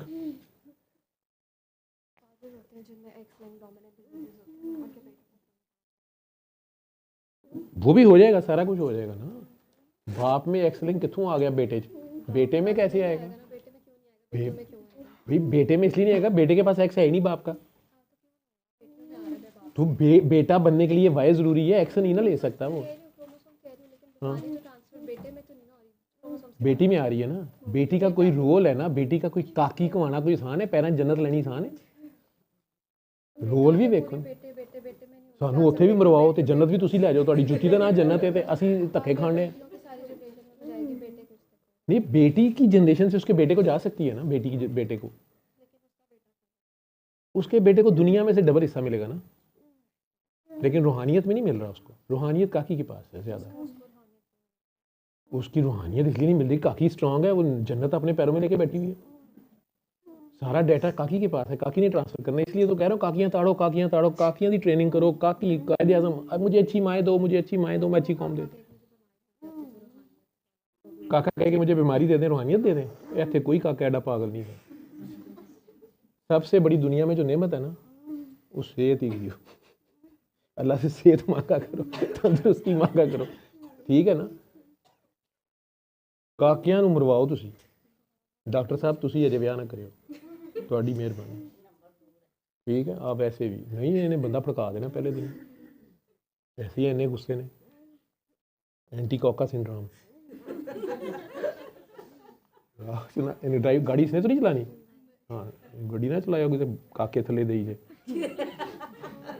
काकों का चक्कर नहीं है भाई, वो पीछे से वो सिस्टम एक चलाना है ना। काके को कोई और फड्डे मिले हुए हैं, काके को भी और छितर पड़ते हैं। हाँ, बाप ने नहीं डोमिनेट किया ना, बाप में डोमिनेंट है ना। वो बाप में नहीं, बाप के एक्स पे आया ना, वाई पे तो आया ही नहीं, बाप के एक्स पे आया। एक्स किधर से आया उसका? बाप की माँ है कुछ। ओए है ना, वीडियो दिखा दे। हाँ जी, किधर से आया बाप में? नहीं नहीं, हाँ शाबाश, सब नीचे कर दिया आपने, ठीक है। ये ले जा, दादी का कसूर है तो हाँ, तो फिर दादी काकी है ना, पादे होने भी दादे थे। मुंह मीठा करो। नहीं नहीं, आपने पूरा खाना है, ये पूरा 46 क्रोमोसोम्स है। पूरा मुंह में रख। मैं ऐसे खाता होता था पूरा, चोरी जब भी खाता था मैं पूरा मुंह में ले जाता हूँ। वो आहिस्ता आहिस्ता साइड पे करके, वो फड़ो नहीं मौत पैंदी तो। चलो हाँ, कौन ख्वाब बता रही थी? आप ख्वाब बता रही थी? एना नू माइक दियो, माइक दे दसना थे, ठीक है, नहीं तो वो छोड़ो परे, फिर रहने दियो मेरे बारे में। दे दिया था, चलो चंगी गल बस। आप दुआ करा रहे हैं, सबकी आंखें बंद करा रहे हैं, तो कपड़े किसने पहने उसने आप बोलते हैं मैंने छोड़ बचा दिया। स्किन कपड़े वाले बंदे ने मुझे पकड़ लिया। हाँ और मैंने बोला मुझे उस वक्त 15 नहीं निकला, 11 बाई को बुलाओ, 11 बाई तो बुलाओ। अच्छा, तो फिर मैंने तो वो बंदा था, बुढ़ी थी, वो सारे लाइन में सब आपने मैं सामने बैठे हो और आपने भी स्किन कलर के कपड़े पहने हुए हैं? अच्छा, तो आपको ना किसी ने पीछे, आप आंखें बंद करा रहे हैं, दुआ करा रहे हैं, और हम भी अल्लाह कर रहे हैं, तो पीछे से चलें, अल्लाह खैर करे, अल्लाह खैर करे, और सब दुआ करेगा, अल्लाह खैर करे, अल्लाह खैर करे। अल्लाह हाफिज़ पुत्र जी, अल्लाह हाफिज़। मिठाई ले लो, येलो वाली, येलो वाली।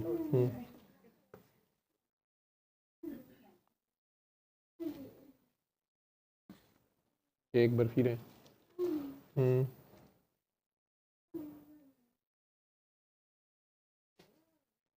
पूरी प्लेट पकड़, चल जाओ जी।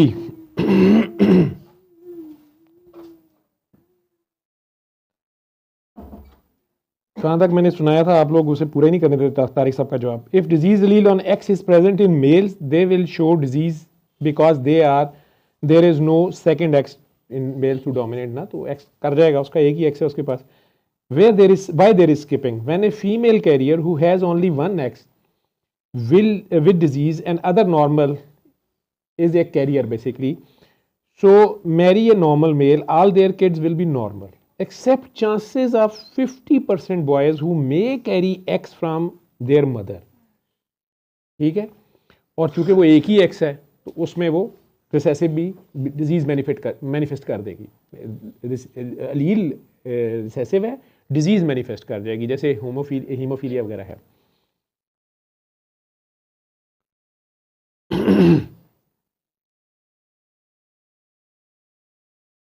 This way there are chances of skipping a generation which is not the case in case of X-linked dominant. लेकिन जहाँ dominant mutations है उसमें नहीं.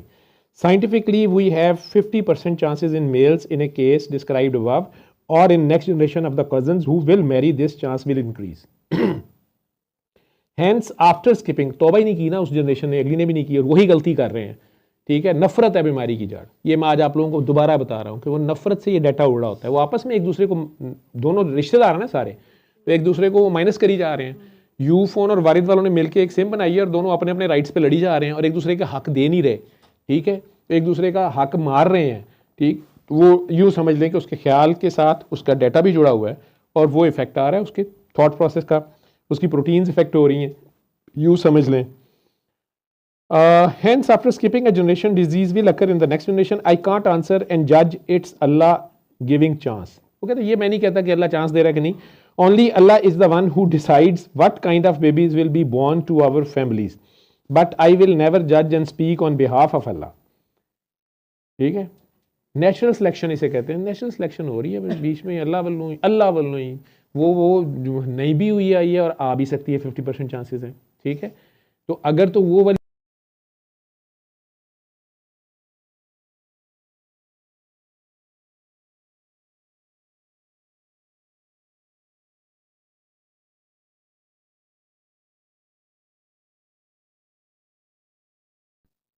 ये आपके उस सवाल का जवाब है ना, जनरेशन ने पीछे से बददुआ ली हुई है. You and I are no one to pass such a judgment. हम कोई नहीं होते कि हम अल्लाह की तरफ से डिसाइड करें या कुछ कहें कि जी अल्लाह इसलिए. We should be careful in our own life. ये एक scientist, PhD, post doc, HOD, bio chair का हेड लम्स का, ये नहीं कि मेरा भाई, और बाहर का सारा ट्रेन और उसके पेपर बाहर ही छपे हुए हैं, सारे के सारे इंटरनेशनल पब्लिकेशन हैं उसकी और बड़े चीज़ें हैं, ये वो कह रहा है सच अ जजमेंट. और ये इंटरनेशनल लेवल पे वो इस पर डिबेट करता है और they respect his opinion very carefully. वो इस डिबेट में हिस्सा लेते हैं उसके साथ, लेकिन वो एक दूसरे के ओपिनियन को, जो एक रियल साइंटिफिक एटमॉस्फियर होता है कि एवोल्यूशनिस्ट एक तरफ हैं, क्रिएशनिस्ट एक तरफ हैं, लेकिन अगर वो कोई पॉलिटिकल नहीं है गेम में, उसमें पॉलिटिशियंस इसमें और इस्टेब्लिशमेंट्स डालती हैं हिस्सा इसमें, बड़ी बड़ी कोई दवाइयाँ और कोई चीज़ें करने के लिए, और जेंडर सिलेक्शन और ये वो सारी, वो बहुत पैसा पीछे होता है और मकासद होते हैं. लेकिन अदरवाइज जो साइंटिस्ट होते हैं वो आपस में डिस्कशन कर रहे होते हैं, तो वो ठीक है, सुनते हैं दोनों आपस की बात और देखते हैं. जहाँ आंसर नहीं होता वो कहते हैं कि let's wait, science is yet silent on it. ठीक है, you and I are no one to pass such judgment. We should be careful in our own life behaviour and always be afraid of him. ख्याल करो. ठीक है, एडे ठेकेदार ने बनो. तारिक साहब सादे लफ्जों में ये कह रहे हैं, और ये अपनियां मर्जियां ने. वो कहता है ऐ ना होवे माते रोड छड़ू दूध कड़िया, कड़ा हुआ दूध, तैयार दूध, बहुत आपकी बातें, शैतान बहुत नेक, कोई गुनाह नहीं किया हुआ, फुड़क गया.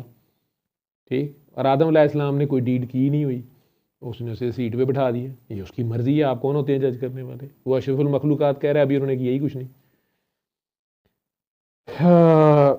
मता रोड छुड़ू दूध कुड़िया. मियाँ मोहम्मद बख्श का कलाम किसी को याद है ये शेर? पढ़े दा तू मान ना करी, इस तरह करके था. पढ़ने वाला तू मान ना करी, पढ़ने दा तू मान ना करी. आगे ना आखी मैं पढ़िया. ओ जब्बार कहार सदावे, मता रोड छड़ू दूध कुड़िया. तैयार हुआ हुआ खीर भी सारी की सारी अगला फारिग कर दे. नहीं, Always seek rahm from him and do not think Allah is giving a chance through skipping of generation. हम ये भी नहीं किसी को कहते. It's happening in 50% of boys. It may be was career, so don't oversimplify or try to be God. Very spiritualistic and very, very, very stern warning to a person like me. ठीक है? It depends of your father or mother work career. ये depend करता है कि वो career थे या नहीं थे, क्योंकि हम में काकी बैठी हुई है, हंटिंगटन्स कोरिया इस फैमिली में रन कर रहा है. ठीक है, म्यूटेशन है ओनली. अच्छा, दूसरा सवाल भी इसके साथ ये है जी जवाब. हाँ जी, समझ आया है कि नहीं आया? हाँ जी, उस्मान को दें जी पीछे माइक. उस्मान को सवाल आ गया या जवाब आ गया जी? अच्छा, शकील है, नहीं उस्मान था, उस्मान को दें जी. आवाज़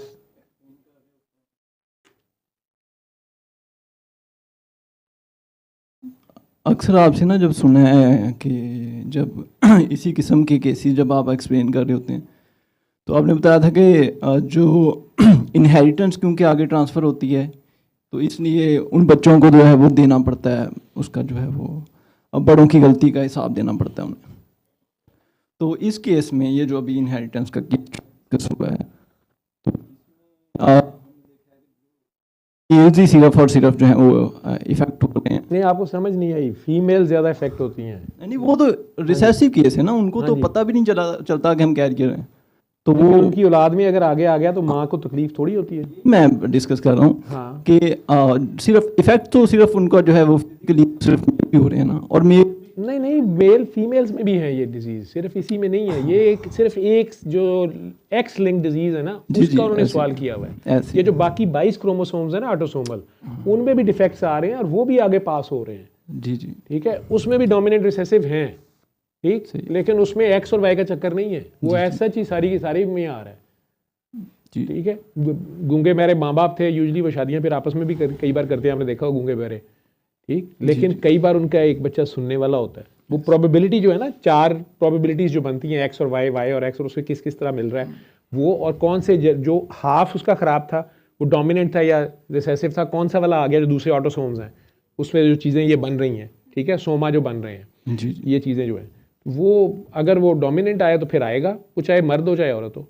रिसेसिव है तो वो साइलेंट रह जाएगा. लेकिन आप सवाल क्या करना चाह रहे हो कि मर्द ही सफ़र कर रहे हैं? जी, मेरा क्वेश्चन ये था कि जब इस केस में एक्स लिंक रिसेसिव केस में कि जब आगे ट्रांसफ़र होती है इनहेरिटेंस तो वो तो इक्वली डिस्ट्रीब्यूट होती है, लेकिन ये जो डिजीज एक्स लिंक दुनियावी इनहेरिटेंस जो है, जी जी, दुनियावी इनहेरिटेंस जो माल दौलत की, जी जी, वो कहाँ इक्वल डिस्ट्रीब्यूट होती है? लड़की को आता है हिस्सा मिलता है, लड़के को 2 नहीं, बॉयज़ में सिर्फ बॉयज़ में बराबर आ रही. अच्छा, इस केस में बॉयज़ भी जो है वो सिर्फ बॉयज़ पहली तो बात वो इफेक्ट होते हैं, लेकिन बॉयज़ भी 50% इफेक्ट हो रहे हैं. वो बाकी जो 50% है वो चांसेस हैं 50% प्रोबेबिलिटी, यानी उसका लड़का एक ही पैदा हुआ है. ऐसे ही अगर एक ही पैदा हुआ है तो हो सकता है उसमें बीमारी आए, ये भी हो सकता है ना आए. जी जी, ऐसे 2 पैदा हुए हैं, हो सकता है दोनों में ही ना हो सकता है एक में हो और एक में ना हो.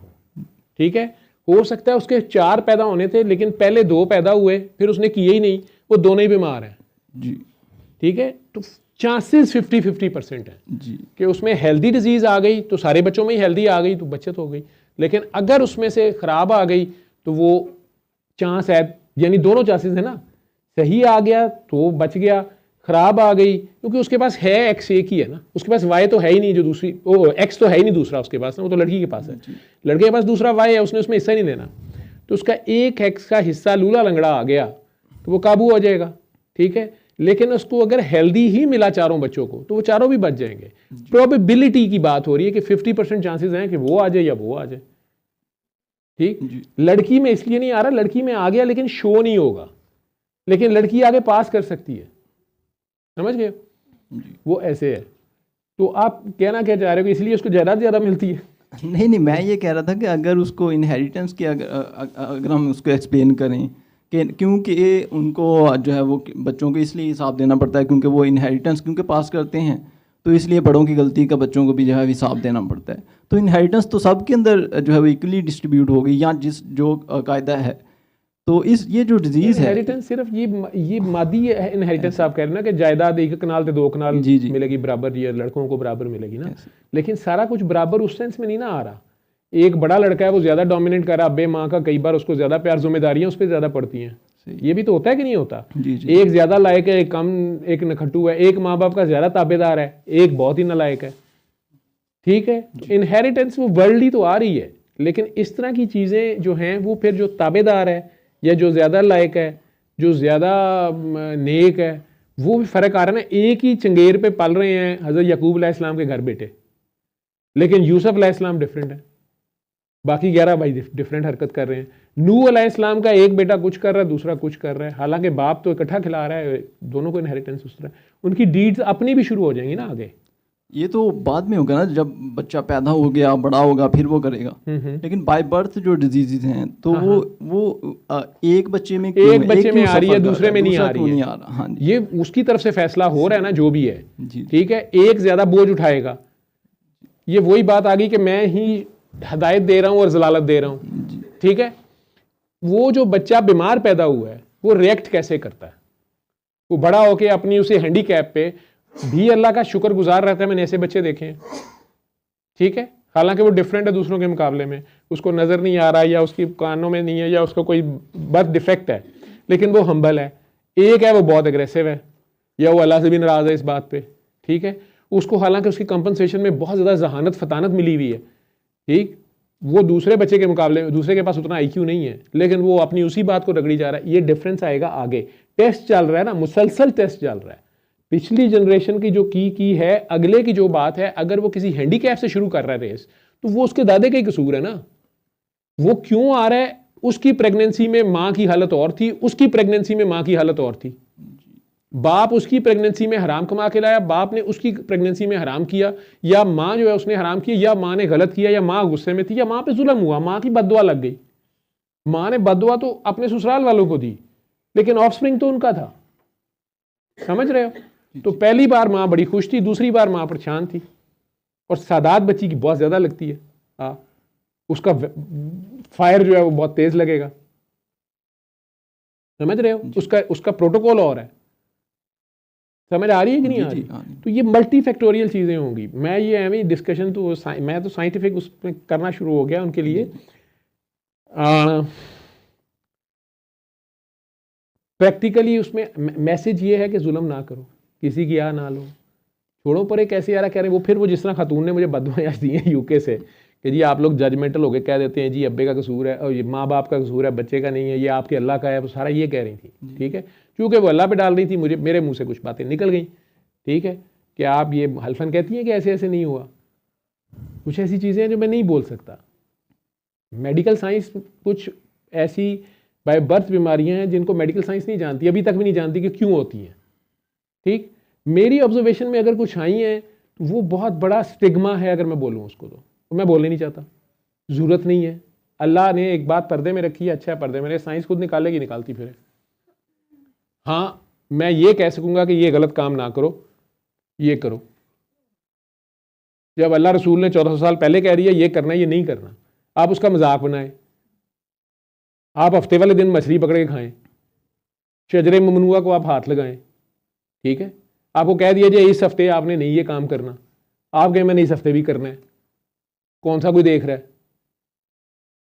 ठीक है। आपको कह जाए यार आपका अपना घर है, आप मेन दरवाजे से आया करें, आप कहें नहीं मैंने पिछली दीवार फलांग के आना है, किसी को क्या पता है, तो चले नहीं पता तो ना सही, ठीक है।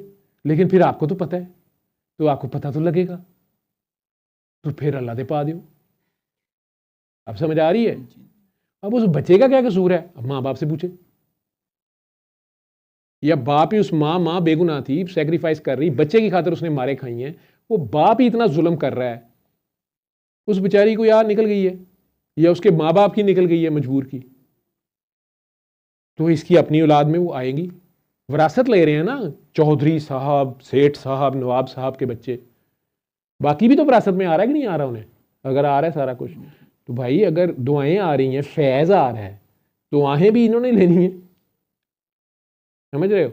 वो फिर किड टू किड डिफरेंस ये है कि उस वक्त माँ की क्या हाल, माँ का रोल उसमें बहुत इंपॉर्टेंट, मेडिकली भी बहुत इंपॉर्टेंट है, जेनेटिकली भी बहुत इंपॉर्टेंट है। वो माँ के ही डाटा करप्ट हो रहा है, माँ ही हसास है, माँ के पास है मेन मस्त जो कुछ है, वो माँ बेचारी को तंग कर रहे हो अपनी सो कॉल्ड डोमिनेंस के चक्कर में, और वो आजिज बनी हुई है। ये आजिज जो होता है ना, ये गोडे गिट्टों से ले जाता है।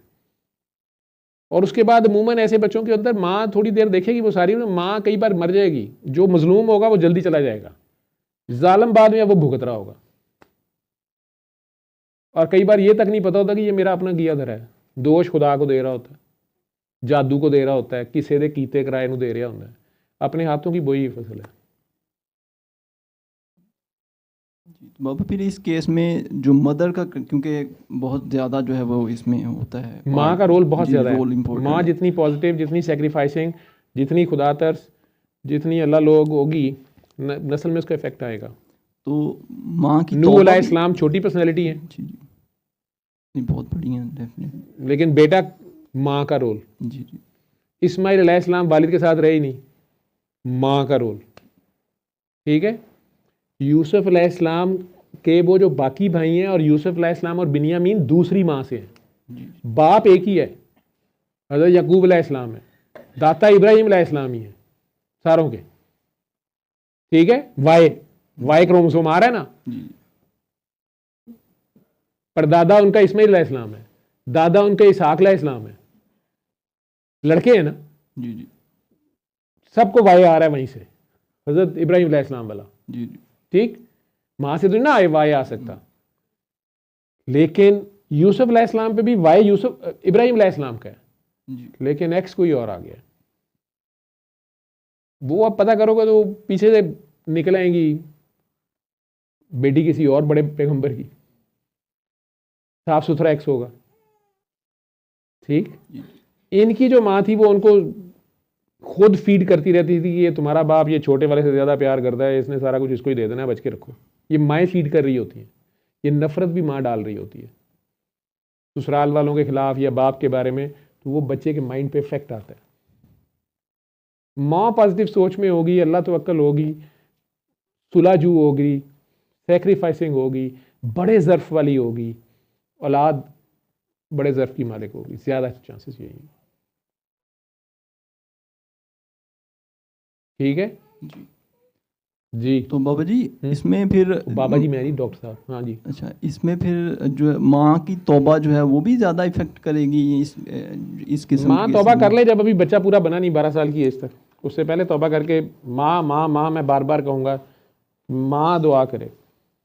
लेकिन बाप के भी बड़े बड़े गंदे रोल हैं, लेकिन कम है। मैंने दिखा केसेस आपके सामने आए तो हैं, आप लोगों को नंगा तो नहीं करना ना, जो आपको नहीं पता। पहले केसेस दुआ सेशंस में हैं, 6-6 साल से बच्चे को बुखार हो रहा है, पूरे दुनिया के अस्पतालों में लेके फिर रहे हैं, छोटा सा बच्चा सफ़र कर रहा है 6 साल से, डॉक्टरों ने 2 बार टीबी की दवाइयाँ दे दी हैं, स्टीरॉइड्स दे दी हैं, डायग्नोसिस कोई नहीं है, बड़े बड़े अस्पतालों में।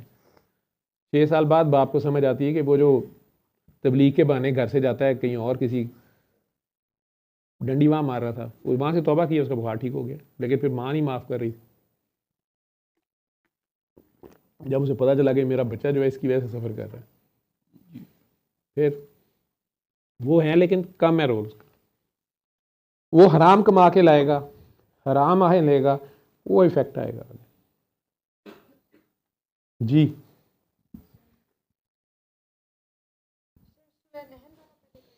जी आपका जीन्स वाले हो गए सवाल आपके? ये जीन्स का एक और सवाल था। नहीं नहीं नहीं नहीं, एक सवाल उनका और था, टेस्ट वाला था कि फिर तवक्कल का क्या रोल है अगर टेस्ट। हाँ जी हाँ जी हाँ जी हाँ जी हाँ जी, आ गया ना याद आपको? क्योंकि डॉक्टर तारिक से मैंने 2 क्वेश्चंस के आंसर पूछे हुए थे, मुझे उनका ये जवाब बड़ा मज़ेदार लगा जो उन्होंने थोड़ी सी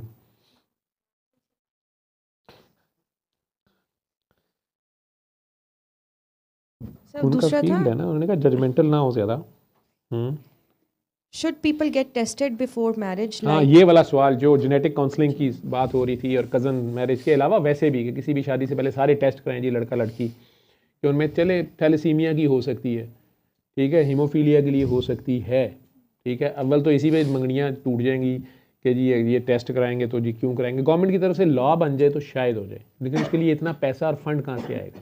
और फिर अगर आपके एक नया करप्शन का दरवाज़ा खुल गया कि डाटा नादरा जाके डाटा चेंज करा लो, ਲੈਬਾਰਟਰੀ ਵਾਲੇ ਨੂੰ पैसे दे के चेंज करा लो, ऐं तो कुड़ियां दे ब्याह ही नहीं होंगे, फिर आप अपने कंट्रोल में ले रहे हैं ना ये चीज़। ठीक है, अगर आप अल्लाह तवक्कल, आप जब किसी लड़के या लड़की से शादी शुरू में करते हैं तो आप दोनों, इस्लामी कहिया तो ये है कि आप दोनों अपने आप को पीछे जो भी है लेकिन समझते हैं कि आज से जब हम रिश्ता इज़वाज में मुंसलिक हो गए हैं या हमारी मंगनी हो गई है, अब हम इसके बाद हमें एक दूसरे के लिए ही रहना चाहिए। चले पीछे कोई गलती हो भी गई है, अब तो मर्द औरत को पता चले तो वो माफ़ करने पे तैयार नहीं होते, लेकिन अगर है कोई पास्ट चले ठीक है, लेकिन नहीं है तो चुप कर जाएं अगर है कोई। लेकिन एस्यूम तो यही किया जाता है ना कि दोनों ही जी कवारे हैं, चलें ऐसे कर लें, लेकिन हो सकता है दोनों से गलती हुई भी हो, दोनों उस पर शर्मिंदा है, अल्लाह पर्दे रखने वाला, किसी को भी पता ना चले। अनटिल अनलेस कि अपने मुंह से चौड़े हो कि 25 साल के रिश्ते के बाद अचानक बताना शुरू करें मियाँ साहब, वैसे मैं ना, उसके ऊपर क्या गुजरेगी, अचानक उसके मुंह का जायका ख़राब हो जाएगा। तो अल्लाह ने कहा कि तेरा जब सिर्फ गवाह मैं था तो उस वक्त तक बात कोई नहीं थी, ये क्या किया तूने, ठीक है। और स्लिप तो उसलिए उसको अगर गलती हो भी जाए तो कहा गया कि उसके ऊपर अकड़ो नहीं और ना उसको फैलाओ ना उसको बताओ, उसको छुपाओ, फहाशी से मना किया जा रहा है। अभी हया कर लो कि या अल्लाह मेरे से हो गई गलती, उस चीज़ का जिक्र ही ना करें आप, ठीक है। लेकिन आपका सवाल ये था कि should people get tested before marriage like genome और exome sequencing for an appropriate match और to rule out possible diseases, then where is the factor of तवक्कल। ये तो आपने साइंस में साथ मज़हब डाल दिया ना, मज़हब तो कह रहा है तवक्कल, लेकिन मज़हब ये भी नहीं कह रहा। अब एक फैमिली में आपको पता चलता है ये मसला है, या वो फैमिली खुद चाहती है, वो कहती है कि नहीं जी हमारे पहले एक बच्चा था उसको थैलेसीमिया था, हम खुद भी चाहते हैं, हम बाहर शादियाँ कर रहे हैं, अब हम अपनी जेनेटिक टेस्ट ही कर रहे हैं, आप भी कर लें, दोनों में ना हो और डोमिनेट ना कर जाए या कोई और बीमारी ना हो जाए। पढ़े लिखे लोग हैं, वो ये करना भी चाहते हैं, अल्लाह ने मना नहीं किया, अगर कोई टेस्ट है कोई सेफ चल सकते हैं, ठीक है। या कज़न मैरिज ही करनी है लेकिन हम अब ये टेस्ट करना चाहते हैं कहीं हमारे बच्चों में ऐसे ना हो, पहले इतनों में है, अगर वो टेस्ट करवा सकते हैं, अफोर्ड कर सकते हैं, वो कर लें। गवर्नमेंट लेवल पे सारों का अगर मैंडेटरी किया जाएगा, एक तो गवर्नमेंट के पास बहुत पैसा होना चाहिए, दूसरा फिर उसमें बाद में करप्शन ना हो, उसमें बाद में फिर डाटा चेंज करा रहे हैं नादरा में, ऐसे थोड़े सामने की कुछ हो जाता है, एक नया रेट बढ़ जाएगा शादी से पहले, फलानी लैब वालों से कराना वो जाली भी दे देते हैं, फलाने वाले इतने देते हैं, फलाने इतने देते हैं, टेस्ट के बगैर भी दे देते हैं, समझ रहे हो। तो इसका जवाब मेरा तो ये था, डॉक्टर साहब का ये है, only in case of non congenital disorders, वही जिसमें पहले से पता है, like thalassaemia, haemophilia, deafness and other non disorders, it will help और इट मे हेल्प। कभी आगे ना पास ऑन कज़न मैरिज है, ये बाहर भी करनी है, उनकी भी चेक कर लें, वो भी कर लें अगर वो करना ही चाहते हैं। If there are such disorders existing in a family through generation, yes, sequencing or genetic testing will help. However, for every couple getting married, it's not possible and not advised in my opinion. उन्होंने कहा ये मेरी तरफ से है, ठीक है। What had to come out way will come despite sequencing. उसने कहा उसके बावजूद अगर आपके अंदर ये होनी है ना, आपको नहीं था, दोनों को नहीं है, मियाँ बीवी को, लेकिन शादी के बाद आपस में लड़ पड़े हैं, शादी के बाद एक दूसरे को जलील कर दिया है, खातून की प्रेगनेंसी के दौरान म्यूटेशन हो गई है, फिर क्या कर लोगे। डिफेक्टेड बच्चे, वो कहते नहीं, कई बार पेरेंट्स आते हैं वो हमें कहते हैं कि नहीं हमारे ना इसकी साइड पे ना हमारी साइड पे किसी को पहले है ही नहीं है। डॉक्टर्स फिर भी कई बार जेनेटिक टेस्टिंग करते हैं, पीछे टेस्टिंग करते हैं, दादा दादी नाना ने उसके बहन भाइयों करते हैं, अब जो अफोर्डिंग क्लासेस हैं, नहीं निकलती डिजीज, लेकिन उन दोनों में हो गई है म्यूटेशन, तो पहली बार किसी में तो होनी है, तो कहीं आपसे वो गलती हो गई है, आपने किसी की आह ले ली है, आपस में एक दूसरे की आह ले ली है, आपस में एक दूसरे को जलील कर दिया है, आपस में एक दूसरे का हक मार दिया है और ऊपर से सीना जोरी की है, तो मैनिफेस्ट कर गई,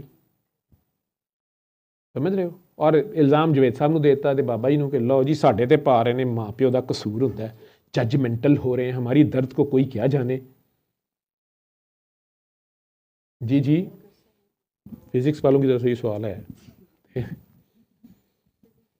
जी।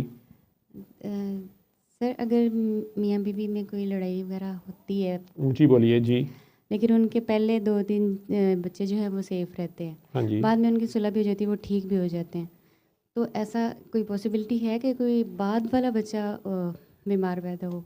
भी हो सकता है ना कि वो किस लेवल पे दुखी है। अगर वो उस वक्त प्रेग्नेंट है, वो माफ़ भी कर चुकी है, दुआ भी नहीं कर वो चुकी माँ के पेट में 9 महीने जब नहीं है, उस टाइम नहीं उस टाइम नहीं, उससे यानी बिल्कुल जब स्टार्ट प्रेगनेंसी नहीं थी, वैसे लड़े, फिर सुलह हो गई। स्टार्ट वाली जब प्रेगनेंसी थी ना तब है थी लड़ाई वगैरह जो भी है, लेकिन वो बच्चे सेफ हैं, वो सही पैदा हुए। ठीक है, अब जब सुलह वगैरह हो गई है तब लास्ट में लेट्स सपोज फोर्थ आखिरी बच्चा बीमार पैदा हो फोर्थ गया, बच्चा है तो वो बीमार नहीं वो उसने सुलह जिसने की है ना, या खामन साहब ने या बीवी साहब ने, वो सामने सुलह हो गई है, या तो अंदर से नहीं माफ कर रहा या दूसरी पार्टी ने फिर वो डंडी मारी है।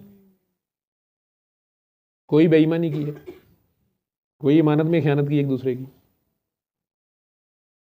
जिथे प्यो ਧੀਆਂ नहीं ਛੱਡਦੇ ਪਏ, ਭਰਾ ਭੈਣਾਂ नहीं ਛੱਡਦੇ ਪਏ, ਵਾਈਫ ਸਵੈਪਿੰਗ ਹੋ ਰਹੀਆਂ ਨੇ, ਉੱਥੇ ਅੱਲਾ ਨੇ ਕੁਝ ਨਹੀਂ ਅਜੇ ਕਹਿੰਦਾ ਪਿਆ, ਤੁਸੀਂ ਆਪ ਇੱਕ ਦੂਸਰੇ ਨਾਲ ਬੜਾ ਕੁਝ ਕਰਦੇ ਪਿਓ ਨਾ। कुछ भी हो सकता है ना, मैं पॉसिबिलिटीज है ना, मैं ये तो मेरी है एक फजूल, मैं कब कह रहा हूँ ऐसे होता है यार, साइंस तो कह रही वैसे ही कोई जरासीम होते हैं, कोई डॉक्टर गलत दवाइयाँ देते हैं, ठीक है, कोई गंदी खुराक खा ली, किसी का कीता कराया, सस ने जादू कराता कि मेरी नस्ल उजड़ जाए, भैन ने फूफी ने भरा दे बच्चों से जादू कराता अगर हस्बैंड वाइफ ठीक है आपस में, लेकिन ससुराल वालों से या उधर से नफरत कहीं से भी आई है, कहीं से भी होगी। हाँ जी, तो वो ससुराल वालों की जो फूफी की, चाचे की, ताए की, ब्लड तो सारों के सेम है, फिर भी हो सकता है। प्यार से क्यों नहीं रह सकते? वो यार पीछे दादा दादी नहीं सेम है। मैं रीजन पूछ रही हूँ कि फिर भी हाँ, हो सकती है ना। नफरत बीमारी की जड़ है, नफरत, लालच, हसद, कीना, बोगस, जुल्म, तासुब, तकब्बुर, नेगेटिविटी। आपने नेगेटिविटी की तो पॉजिटिव उड़ गई ना, वहाँ से रोशनी उड़ गई, अंधेरा आ गया, कहीं से भी उड़ी। आपको एक अच्छी चीज़ दी थी, आपने ज़ाया कर दी। आप दूसरे बंदे के साथ नाइंसाफ़ी है ना, उसके मुकाबले में एक और है भाई, वो अपनी बीवी के साथ बहुत अच्छा है, तो उसकी औलाद और इसकी औलाद एक जैसी नहीं ना होगी, समझ रहे हो जी? सो डॉक्टर साहब का आंसर तुम लोग पूरे सुन। म्यूटेशंस राइज मैंने सुना दिया था कि नहीं? नहीं, साइंस पूरी पढ़ाई में दोनों। If there are such disorders existing in a family through generation, yes, sequencing और genetic testing will help. However, for every couple getting married, it's not possible and not advised in my opinion. What had to come out way will come despite sequencing. ठीक है, जो उस generation से अगर हो गई mutation तो फिर क्या करोगे? Moreover, important question is in perfect normal parents, how diseased kids are born. वो कहते पहले ये सोचो ना, जो बिल्कुल ठीक थे, सारा कुछ ठीक है, बाद में फिर बच्चा बीमार पैदा हो गया, वो क्यों होता है? Mutations rise in germline and passed on to kids. In such a case, genetic test of parents can't help. Every egg is a newly formed cell. Any error during its formation or sperm formation will impact our health. Genetic testing only helps already known. Running in a family disorder and test is advised. But what about the cases I described above? जहाँ पे पहले सारा कुछ ठीक है. Hence again let's stay positive, seek raham karam from Allah and always fear Allah. Stay positive and spread positivity. This is all we can do as humans. No sequencing or testing can save us from what is going to come out way. Number 3, tawakkul is pray a lot and leave results on Allah. We are also advised to do our part. कोशिश हमारा part है, हमारे हिस्से का जो part है वो करें हम मुस्बत रहें, हम पॉजिटिव लाइफ गुजारें, हम प्यार बने, हम नफरत ना करें, हम ज्यादती ना करें, हम जुल्म ना करें। हमें जो हमारे इख्तियार में एक चीज़ है, गुनाह ना करना। एक काम है, करना नहीं है, हम वो ना करें। वो हम करेंगे, अल्लाह कुछ नहीं जा रहा, हमारा नुकसान हो रहा है, हमारी एलील्स जीन्स डिफेक्ट हो रही हैं, जो हम गलत कर रहे हैं, तो वो हम आगे फिर पास भी कर रहे हैं। हम चलें हराम का पैसा ला रहे हैं, जुल्म करके ला रहे हैं, किसी का हक मार के ला रहे हैं, तो उसके साथ आहें आ रही हैं, वो हमारी औलाद खा रही है, वो हमारी औलाद एंजॉय कर रही है, तो it is with the cost.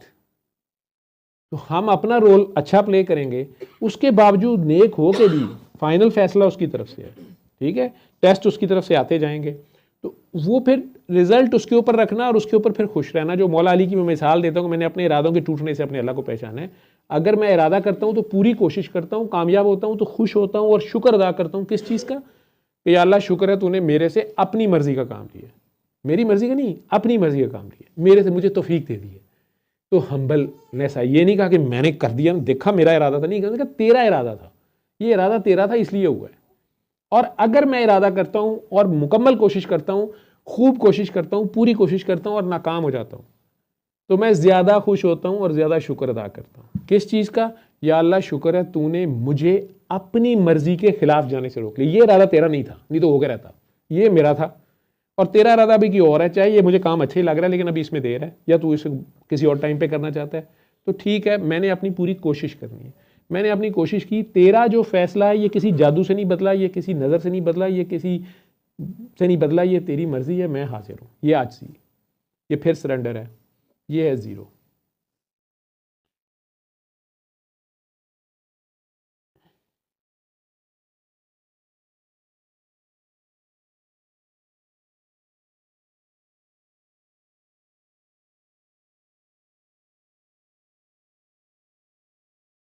ये वो जो वीडियो का केस था ना, वो खातून कह रही थी जी कि हमारे ख्याल में इतने बिलियंस में चेंज आ जाती है, मतलब तुसी हूँ मान लो कि एवोल्यूशन हो रही है, 6 बिलियन बाद साल आगे देख लियो कि देखो ही है ना, ठीक है, बांदर जड़ा सी वो चीता बन गया, ठीक है।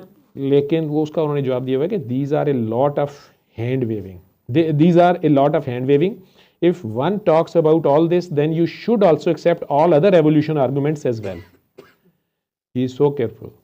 So we cannot and should not pick one argument, use it to build our case and leave the rest. What is it turns out to be wrong tomorrow? If it turns out to be wrong tomorrow, our own case will be destroyed. ठीक है? So be careful. हाँ जी, next क्या सवाल था जी?